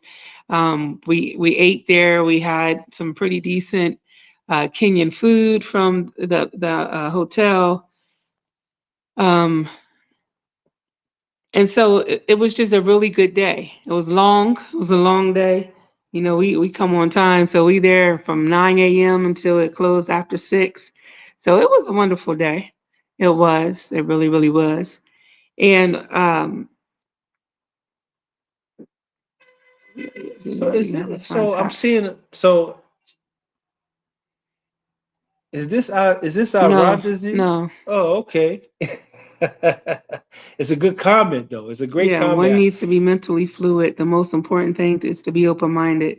Good virtues are needed anywhere in the world. Yeah, that's good. Yeah. I wasn't sure if you were around the Z. I was like, okay. Mm-mm. Brother Will, thank you all for sharing. King Hafi the Saint, Shalom, brother and sisters. I got on late, but I'm on my way to Kenya now and want to connect with y'all and the women that you're speaking about. Do you have a contact? We do. If you look on, we'll post it in here. We'll post it in here so you can Yeah, find we'll her. have to. Yeah, we have to. Um, oh, I see. Okay. So I definitely would love to take on Kenyan citizenship, but I'm okay with the residency too. I'm flexible. For me, residency is fine because I don't see much different in the benefits and having a citizenship over having a residency, except for you have to renew your residency every couple of years. But you can apply for citizenship after you've been here for, I think, 5 years. So the residency is just the beginning phase of it. Um, Regman Music, Grace and Peace. My brother, peace to you, brother. Always good to see you. So, yep. And so that basically that's what yesterday was.